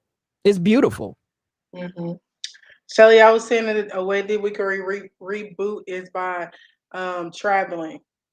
And I was saying it doesn't necessarily have to be far away or a super, expensive trip. It could just be something kind of simple. I agree. Mel just said, I love hiking. I love hiking now. I also love hiking now. I do too.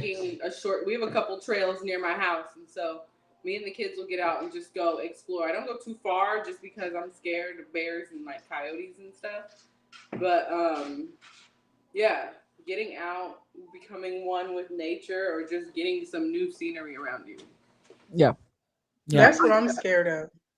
Shelly, I'm getting ready to go get me some hiking poles because I went when we went to the Great Smokies and literally climbed a mountain.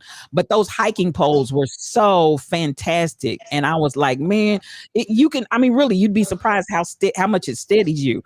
So when I got finished, now that I go out to all these different locations and we'll find a little trail someplace and go hiking, I said, I need me some poles. Now, I will say my life was threatened on a hike once, and I quickly found out that I'm not as adventurous as my dear spouse.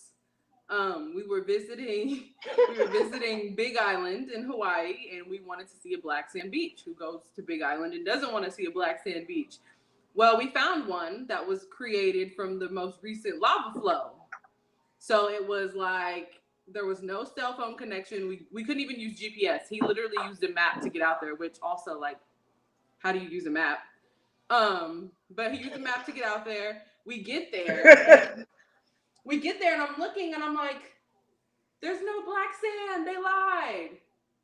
And then I start walking towards the edge of the earth because that's what it felt like to me at the time. Not and waves are like crashing up against where we're parked at.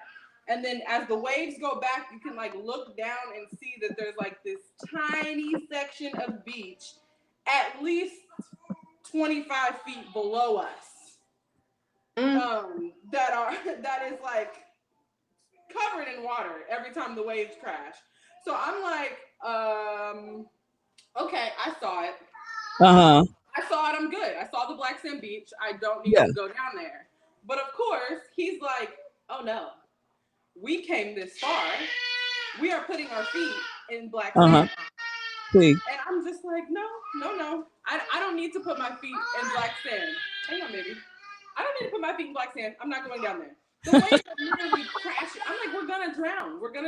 We have two of our. Just a second. Hang on.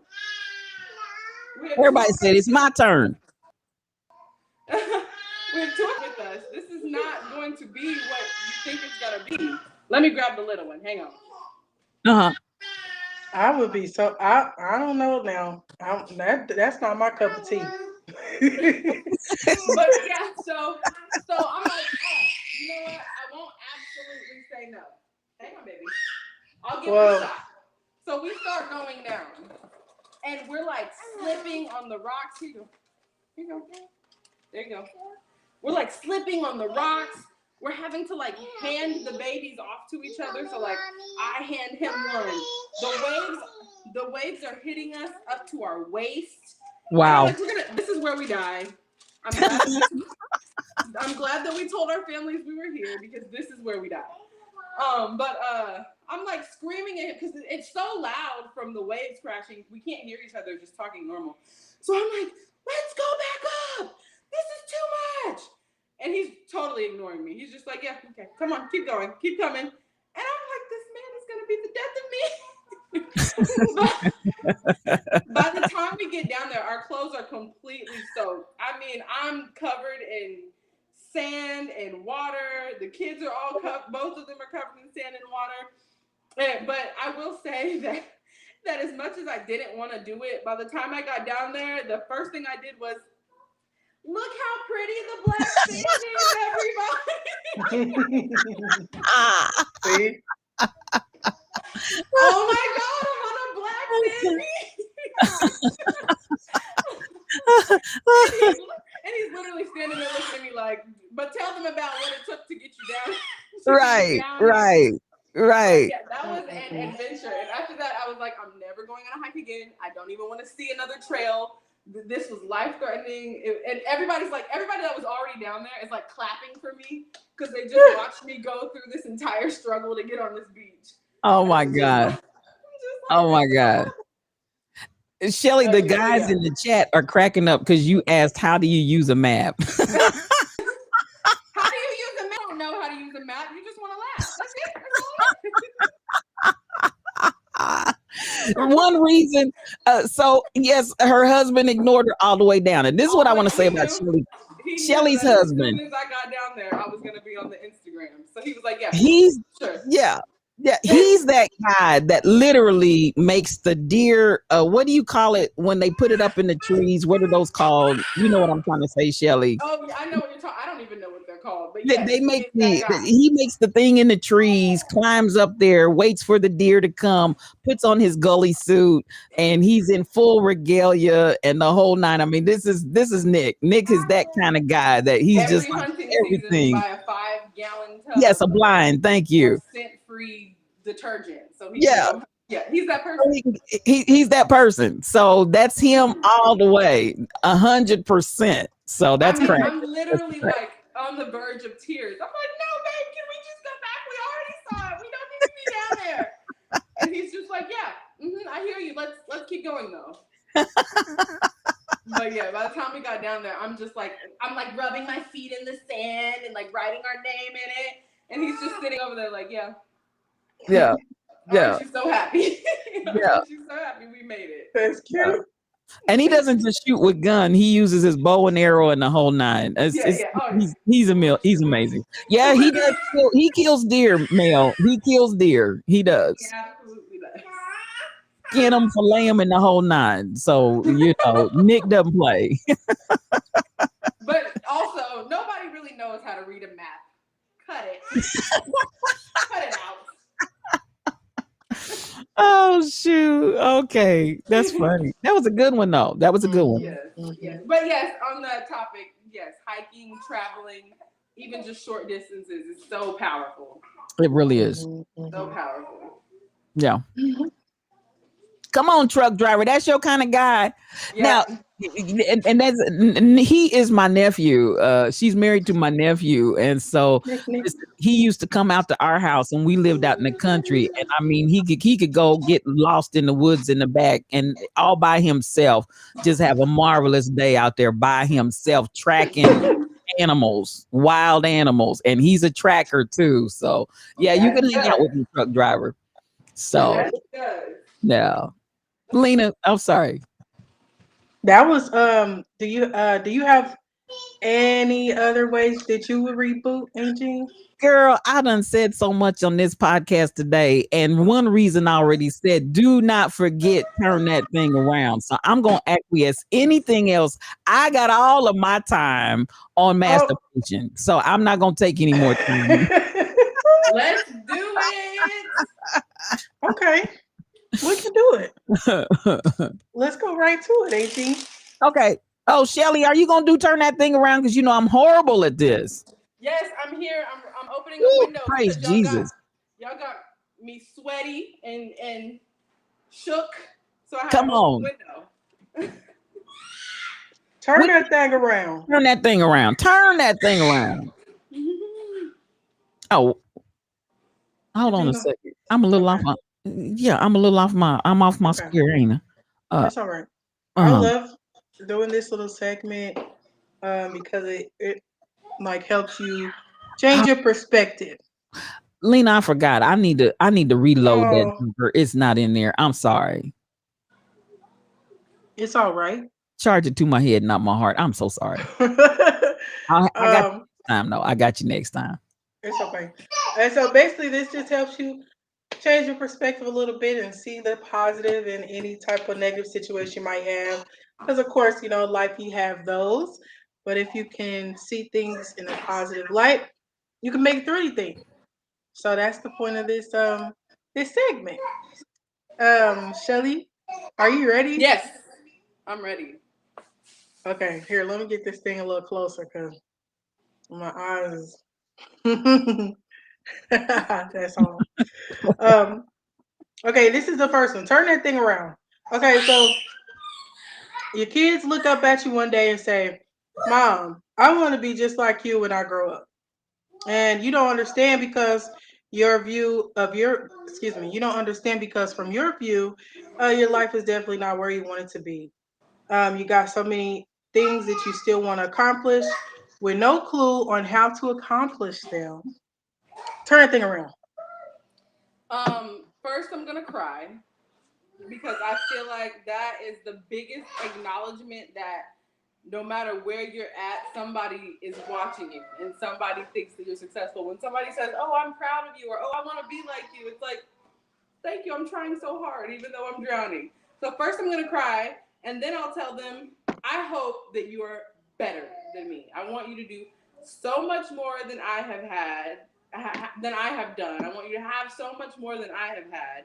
But I like your mindset. Keep going. Thank you for being proud of me. And do more. Do better.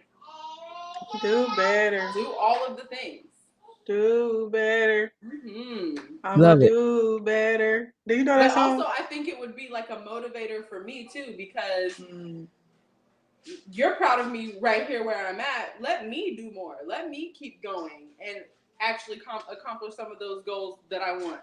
A big goal that I have for myself, and this is my first time speaking it out loud, so now I better do it. I want to lose at least 50 pounds before I turn 30. Like, I'm not trying to be high school me, but also I'm not trying to look like I'm still pregnant after the babies have been going out for like at least a year now. So that's a big goal for me, and I always say it, and I just recently started acting on it. But even though I'm just recently acting on it, even last night when I was stretching, my son was like, "Wow, Mom, you can touch your toes. wow, Mom, you can like, I'm like, oh, you're so proud. Like, I've been able to touch my toes before, but thank you. I'm just kind of fat right now. Oh, he don't encourage you, honey. Yes, he is. He's super sweet. Touch them toes, mama. Right. He's like, wow, I didn't know you could touch your toes. And I'm like, that's what tells me I'm fat right there. My own self. He is a sweetheart. He is a sweetheart. Yes, he is. Yes, he is. Okay, that's good. That was a good one, Shelly. Good one. Okay, the next one. You're at an over the hill age. Okay, you have seen what the wait. Sorry. I don't know why it's so funny. I don't know. Okay, here we go. You are at an over the hill age. Okay, you have seen what's at the mountaintop. You've had the family. You've done the work. You've had the adventures. You got the knowledge, and you have accomplished everything you ever wanted to. You're feeling a little sad because every experience is something to look back on, nothing to look forward to at this point. Lena, these are bleak. They're bleak. These are real dark. Over the hill. So I'm at a point where the things. What's over the hill? What's over the hill? Yeah. What's over the hill? Yeah. I don't want nobody being upset with me. I don't want nobody looking at me crazy or sending me direct messages because I say the wrong age. I'm gonna say let everybody, whatever the over the hill age is to you. Okay? Said, watch yourself. Right, watch it. Whatever y'all think is over the hill, that's what's over the hill. Okay, so I'm just at a point in my life where I've done the majority of the things that I've said I want to do, if not all of them. Mm-hmm. So everything has been something to reflect on. Set new goals. You're never too old to set new goals. Make new goals and give yourself something to look forward to. Whatever that is. I've seen I don't know why this reminds me of this, but I've seen physical trainers gain weight and intentionally get fat just so they can make sure that their programs still work and lose it all again. So that's a perfect example. Once you've accomplished the things, you can redo them. You can do new ones. So just keep going, set new goals, and do more. Okay. Awesome. I love it. I like it. You the best said if you accomplished everything you ever wanted to do and you didn't acquire any new goals, then you're dying. That's a good point. That is a very good point. If you haven't set any more goals, yeah. Because I feel like that naturally happens. Once you lose the weight, okay, now I want to tone. Once you've toned, okay, now I want to focus on this area. Now I want to focus on maybe rounding out my nutrition or doing more cardio. Naturally, new goals will start to present themselves. Yeah, nice. I like that too. Okay, you turn the thing around, Shelly. She did. Okay, this is number 3. You ready? Yes. Okay, you talking about bleak. You have I don't even want to do the next one. Is it that bad or are they that bad? That's the point. Okay. That's the point. Okay. You have the worst job in life.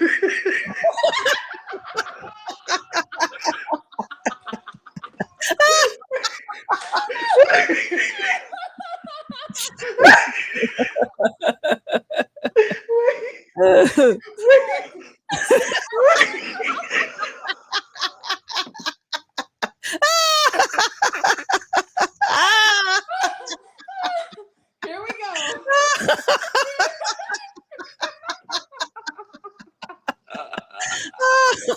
Oh my God. Oh shoot. In life. There's never been anything worse than this.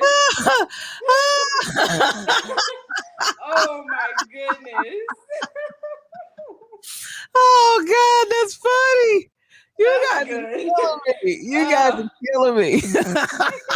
Oh my gosh. Oh shoot. Lena, you're crying.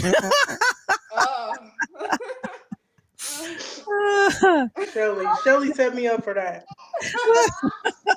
Okay. Here it is. Okay. You have the worst job in life. It's crappy pays, low benefits, and the supervisor from the gate to the fiery pit. Even though wait.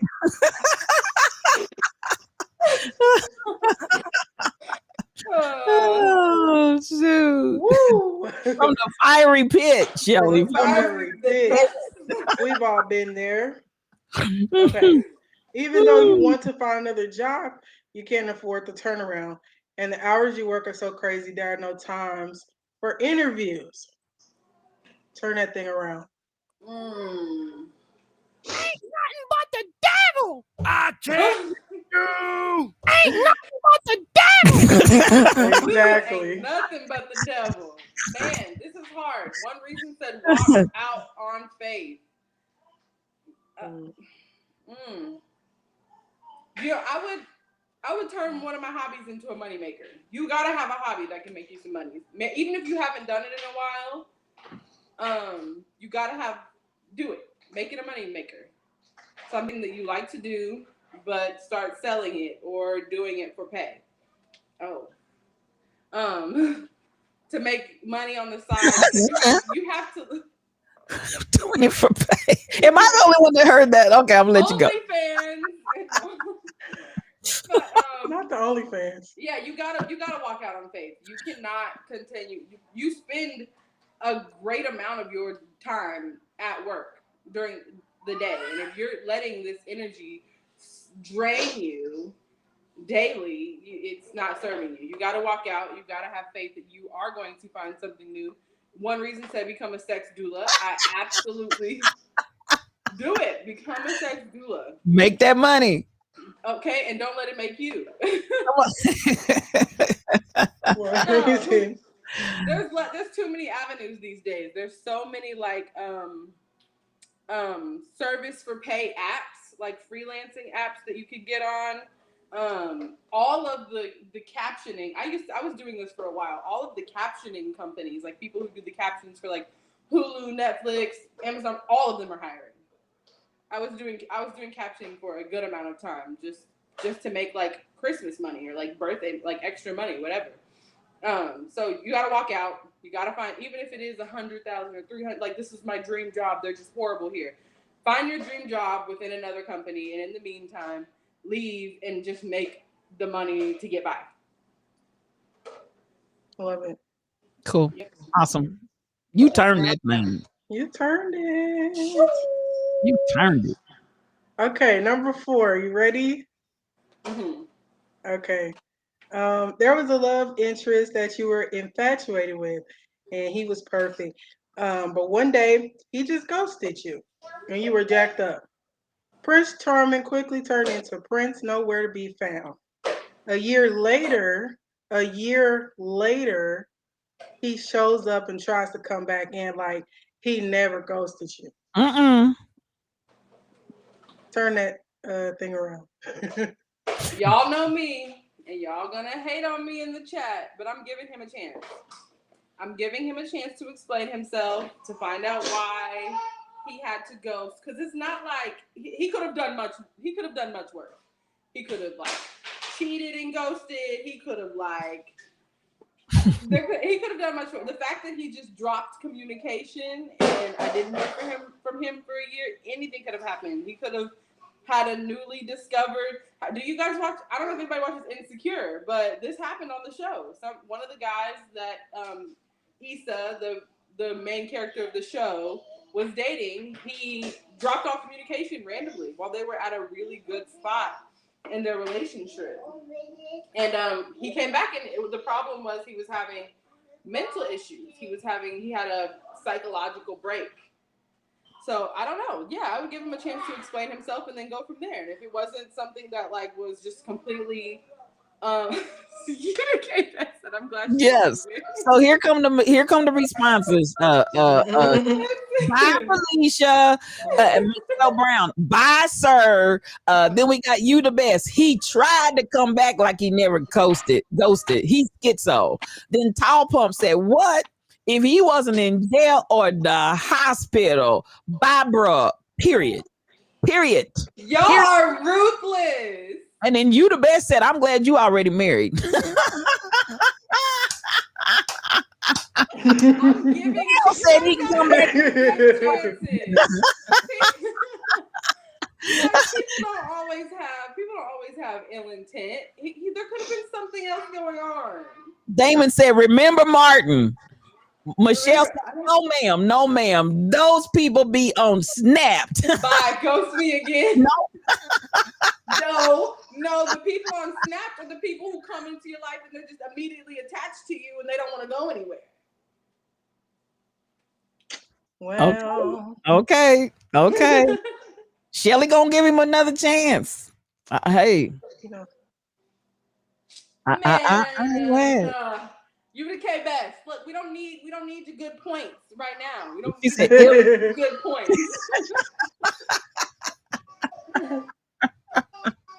With the way technology is, he could have said something in 365 days. Come on now.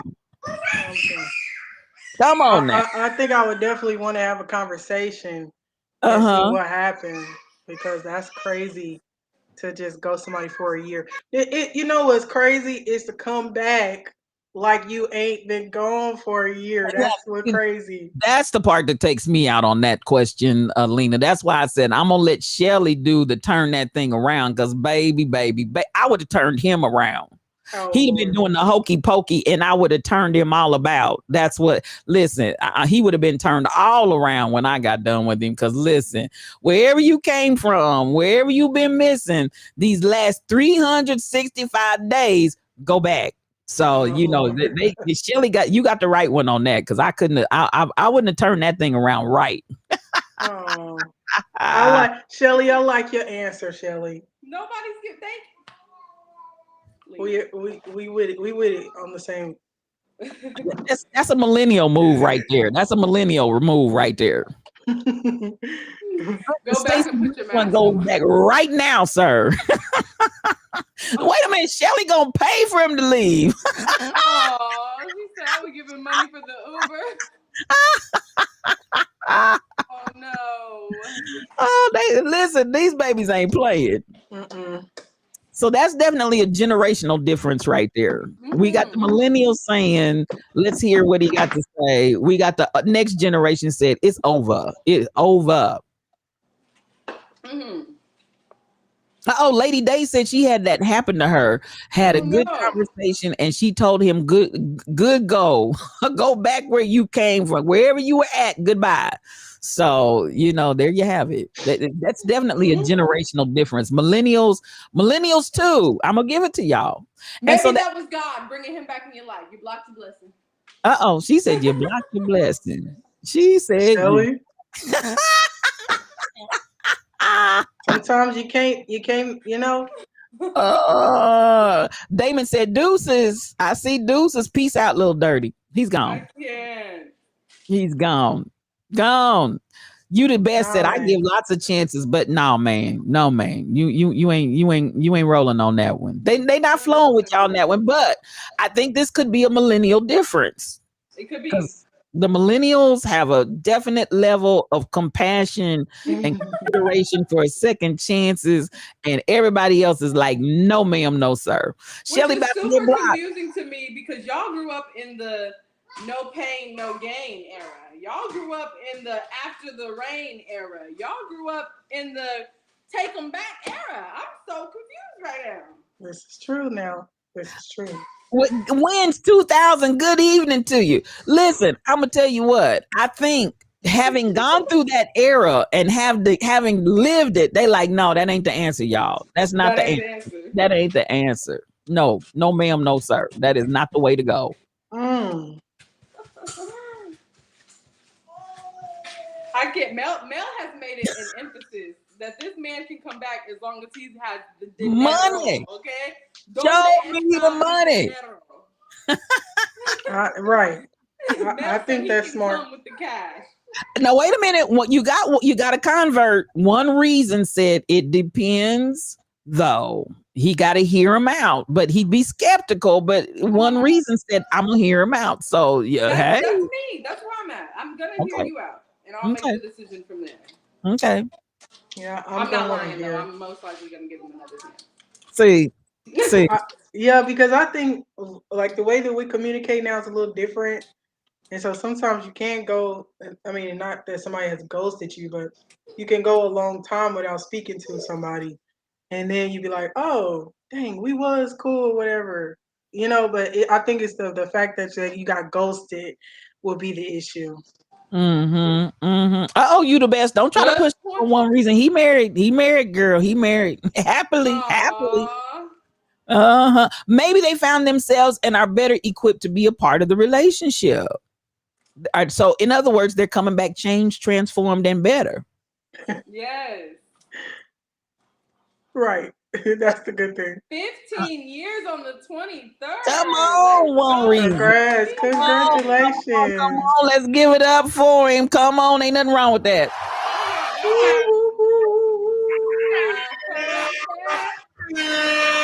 Do you know what the 23rd is? See, it's y'all anniversary. It's y'all anniversary. Okay, I can't say it. Okay. Listen, the sisters are not having it. The sisters are not having it. So they're not. They're abundantly against me. Yeah, it's done. It's a done deal. I guess I'm a little surprised too by what most people said. I am. Did you think we would be in closer alignment on that? Okay. Yeah, and I thought Shelly would. No, I'm not gonna lie, I didn't, because the way y'all roasted me the last time I said I give people multiple chances, because they grilled me over the flames. Listen. I didn't think you were gonna say that. Listen, I was expecting Shelly to say I deleted his phone number, right? His pictures. I don't have everything. I probably did all of that, but I'm still gonna give you a chance. That's why you have a clean slate, because I didn't even know who it was when they text me. I'm trying to tell you. New phone, who this? Right. Who this? Okay. Okay. Interesting. Good job. Okay, let's go to the next one. Okay. All right, number 5. Where there is a will, there's a way. There's nothing bleak about that. Where there is a will, there is a way. A mantra you have been repeating to yourself every single day for 3 weeks straight. The issue is that your will is actually getting weak, and you're very close to giving up. So turn that thing around. That your will is actually getting weak, and you're very close to giving up. Yeah. Oh man, that's hard. You can use any of the steps that we gave today. Anything. 3. I mean, yeah, that's a good point. When Risa said 3 weeks, what? Yeah, you're giving up after 3 weeks? What is You've been in there. I mean, it's whatever you'd like. But so yeah, give it more time. Also, you need to reset. If you're at 3 weeks and you're already ready to give up, you need to reset in your plan and in your goals and what they are. Okay. You need to reset and go forth knowing that just because you had a moment of weakness, that's not you. That does not define you. You are more than this, and you can accomplish whatever this goal is that you set out for yourself. Yes. When there's a will, there's a way. Maybe you need to meditate while repeating it. That's what they've been doing? Oh, add meditation to the... While saying your mantra. Hey, turn that thing around, girl. Turn that thing around. I'm not mad. So y'all feel like 3 weeks is too short? Yeah, 3 weeks. No, it's not enough time for anything. So y'all trying to tell me y'all ain't never gave up something in 3 weeks? Is that what y'all trying to say? I probably have. Absolutely, but I didn't take any of the steps that I just listed. Oh, okay. Do as I say, not as I do. Okay. Yes, ma'am. Yes, ma'am. And I'm gonna do as you do. See, Listen, I'm a visual learner, so whatever you do is what I'm learning. I'm gonna send you some videos then of people accomplishing goals. I ain't gonna watch. Send me that tantrum video. That's what I want to see. No. Send me that one first. That's what I want to see first. Tantra. oh, shoot. Yeah, absolutely. Okay. Rebel said send it to us. Yes. Bye, Yes. Rebel. Everybody wants tantric sex. Yes. Y'all just And I want to see the one that you seen because it was had you so jacked up. That's the one I want to see. You know what? I need to find that one because it's tantra. Wait. I'm saying it wrong. Tantrum is killing me too. One reason. It's killing me too. That's funny. Tantrum sex. It's different from tantra sex. Oh, damn. Okay, here we go. Y'all ready for the next one? Yeah. Yeah. Let's go. Okay. Okay. All right, here we go. Someone else is raising your kids. You and your kid's mother decide to end the relationship. You can't get on common ground with each other. Or I said, okay, yeah, this is, yeah. You cannot get on common ground with each other. You want to be a good father still to your children, but you can't figure out how to let go of the pain of the relationship and focus on just being a father. The mother is also not as keen on letting you see the kids because you're not paying your child support. Ooh. Turn that thing around. Well, okay, I'm gonna answer this the best that I can. But if any of the men in the chat want to chime in from a man's point of view, chime in or call in. I want to hear what a guy has to say about this. My personal opinion has always been, before I was married, before I had kids, I have always said that women should not weaponize child support. I understand that men should be paying it. But someone's financial standpoint, if you were with him and he didn't have the money, you would have no problem letting him come home and hug his kids. So child support should not be a weapon. I understand that some people get into a spot where maybe they cannot pay. Regardless, the kids still need that relationship. At a certain point, it becomes more about the kids. That's a good question Tall Pump said that I was kind of curious about too. You said someone else is raising your kids. Is like a grandmother raising them, or is the mother raising them? The mother's new man is raising your kids. Oh, the stepdaddy. It's stepdaddy season. Mm-hmm. See, yeah, no, you especially in that case, your kids have to know who their dad is. They have to, as long as he's actively trying to be in their lives, the money will come. The money will come, and that's just the end of the story. And also, what are you being petty about money for if you've moved on and you have another man in your life and he's taking care of your children? Let that man see his kids at the very least. Let him see his children. Shirley, you need to answer from the perspective of the guy. Oh, okay. There you go. Shirley's like, let that man see his kids.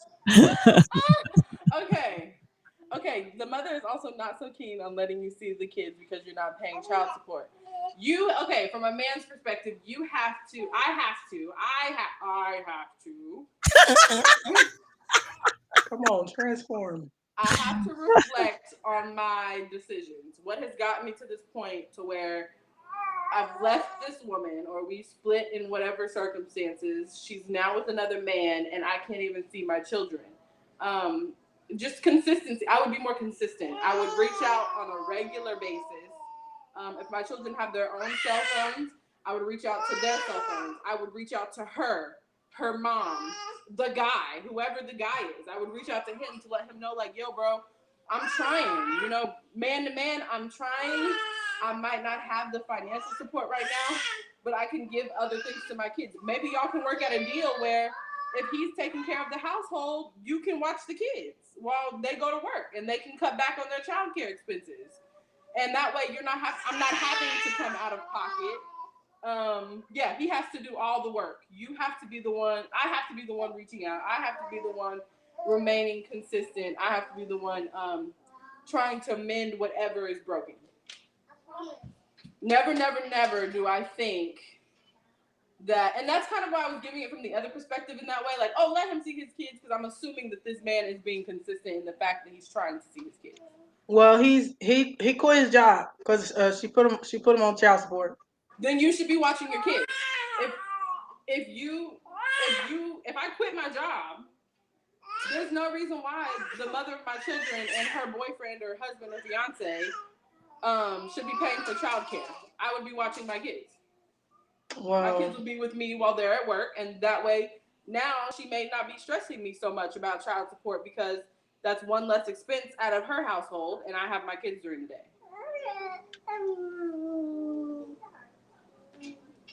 Yep. If she still, one reason said if she still doesn't let you see the children will figure it out as they get older. They will.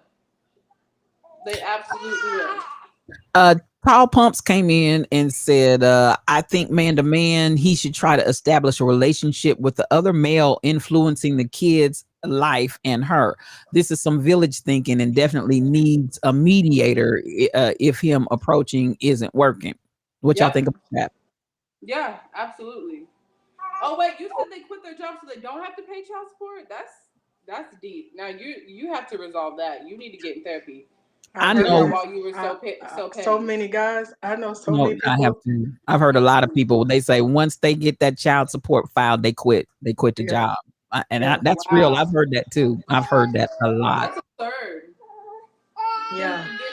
In that case, I feel like you don't need you. I don't know. That's hard because it's not about the money. It's not about the money, but now you have taken it to a point where you've made it about the money. You've said, you're not getting anything out of my pockets.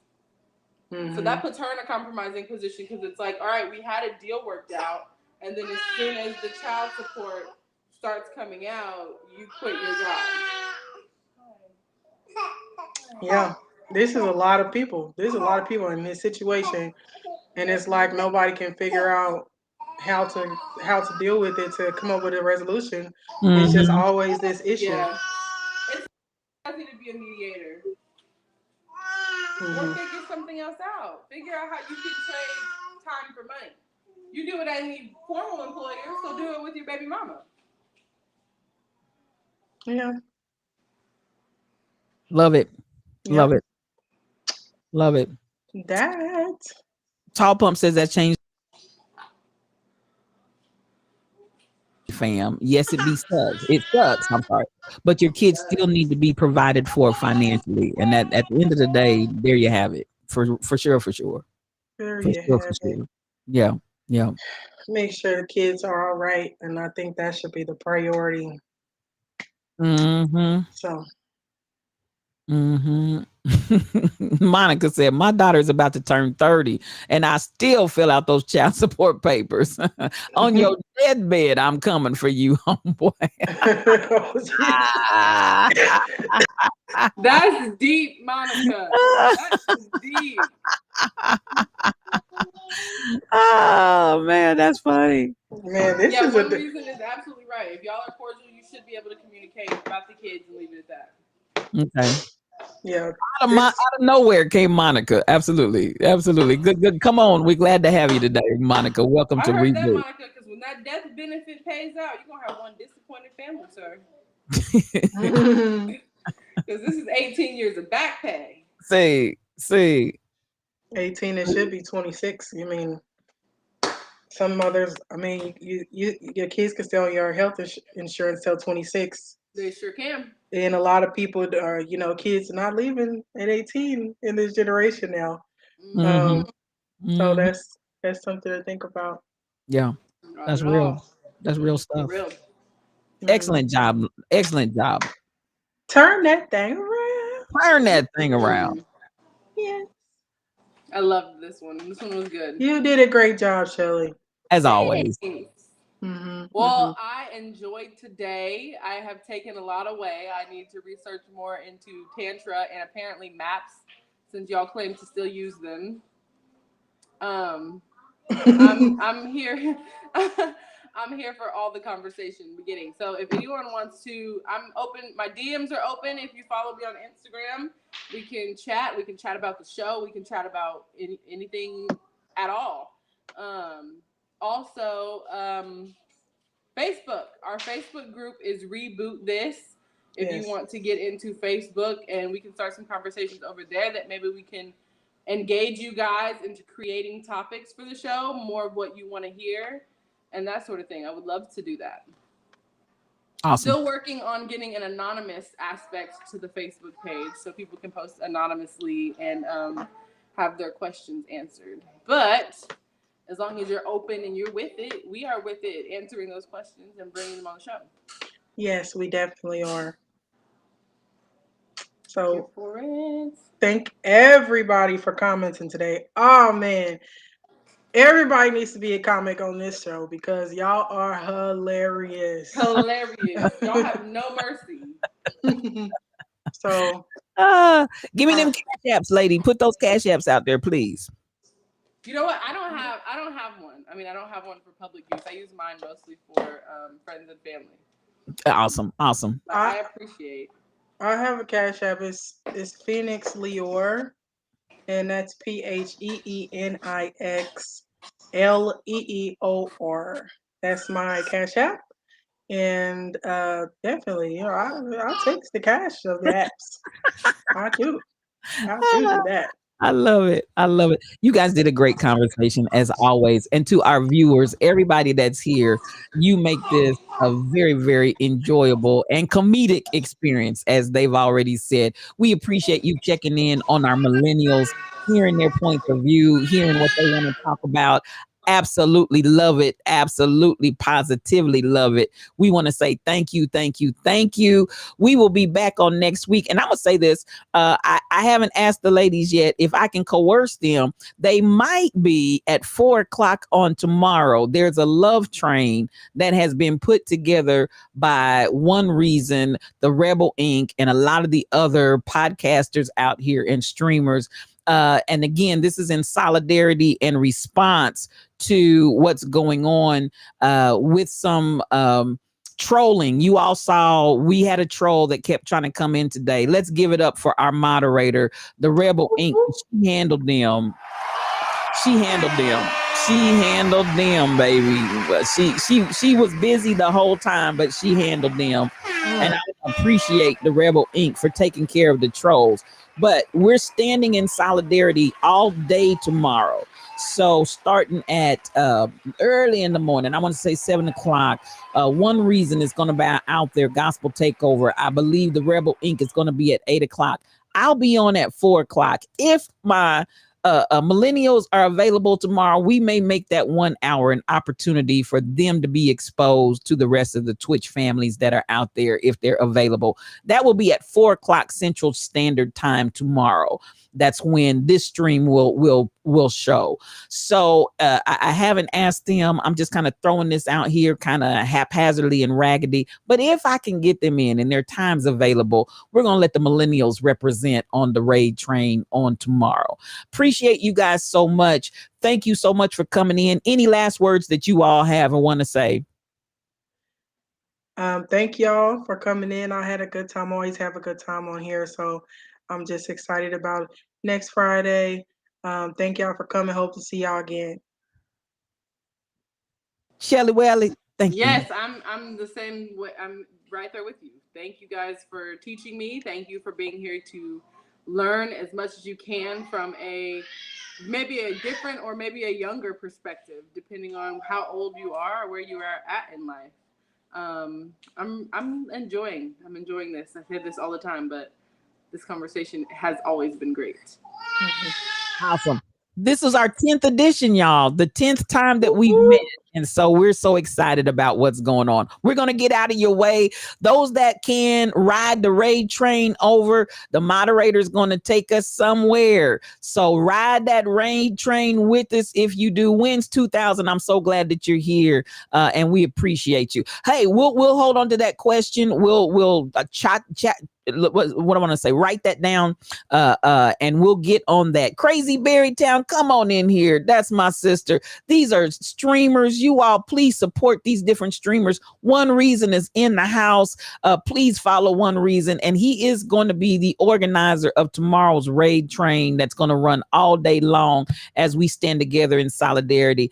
I said John P. He is a streamer. Come on, Crazy Berrytown. She is a streamer. Actually, Damon Blissett on YouTube is a streamer Sundays at 10 o'clock. Wins 2000. I'm not sure if you're a streamer or not, but if you are, I want to give you a shout out. And everybody that's in here, I see you, LaWanda. I see you. Come on in the room. You the best. Are you a streamer? If not, she's a good person. Everybody that's in here, I love y'all. I love y'all. I love y'all. Now, come on. We're going to go ahead and get out of your way and let it do what it do. Appreciate you so much. And listen, we'll be looking for you out here in the streets. Yes, you, O Cubed, we will be back on Tuesday, actually Sunday. We'll have a stream going on Sunday. In the meantime, I want you all to keep safe on this week. Tomorrow, we're commemorating and remembering 9/11. And so as we come out of this season and come out of this time, take care of yourself. We love you. We love you. We love you. And we'll see you later. Listen, I want to thank everybody that came on in here. Thank you so much for following the stream. Thank you. Thank you. Thank you for your support, for your love. Appreciating the moderators. Michelle Brownell in the room. Thank you so much. Shelly Thunder was in the room. She had to tip out because I think that conversation got a little heavy for her. The Rebel Inc. I'm just playing on that. The Rebel Inc. has been working entirely. All of those Hosses, y'all see Hoss was in here clowning y'all, but Hoss is not the boss of this stream. House, you are not the boss of this stream, and the motherboard put you out. So there you have, at the end of the day, all of that Hoss and all of that Hoss mess that you tried to bring in here, you couldn't do it. No weapon. It just won't work. John P, thank you so much. Thank you for the host, the Rebel Inc., BTD Mom, Shelly B. Come on, Shelly, I appreciate you. Michelle Brownell, you the best, and One Reason. Thank you all so much. And listen, it's another day's journey, and we're glad about it. We love you guys. Have a good one. Growth, reBOOT, longevity, reBOOT, understanding, reBOOT, and integrity. Me, you, reBOOT, we on the road, reBOOT, graduate, child discovery. Got a lot to learn in this life, and I'm excited. Gonna do it with my people like mine. Yeah. What you gonna reBOOT when you need reBOOT? What you gonna reBOOT?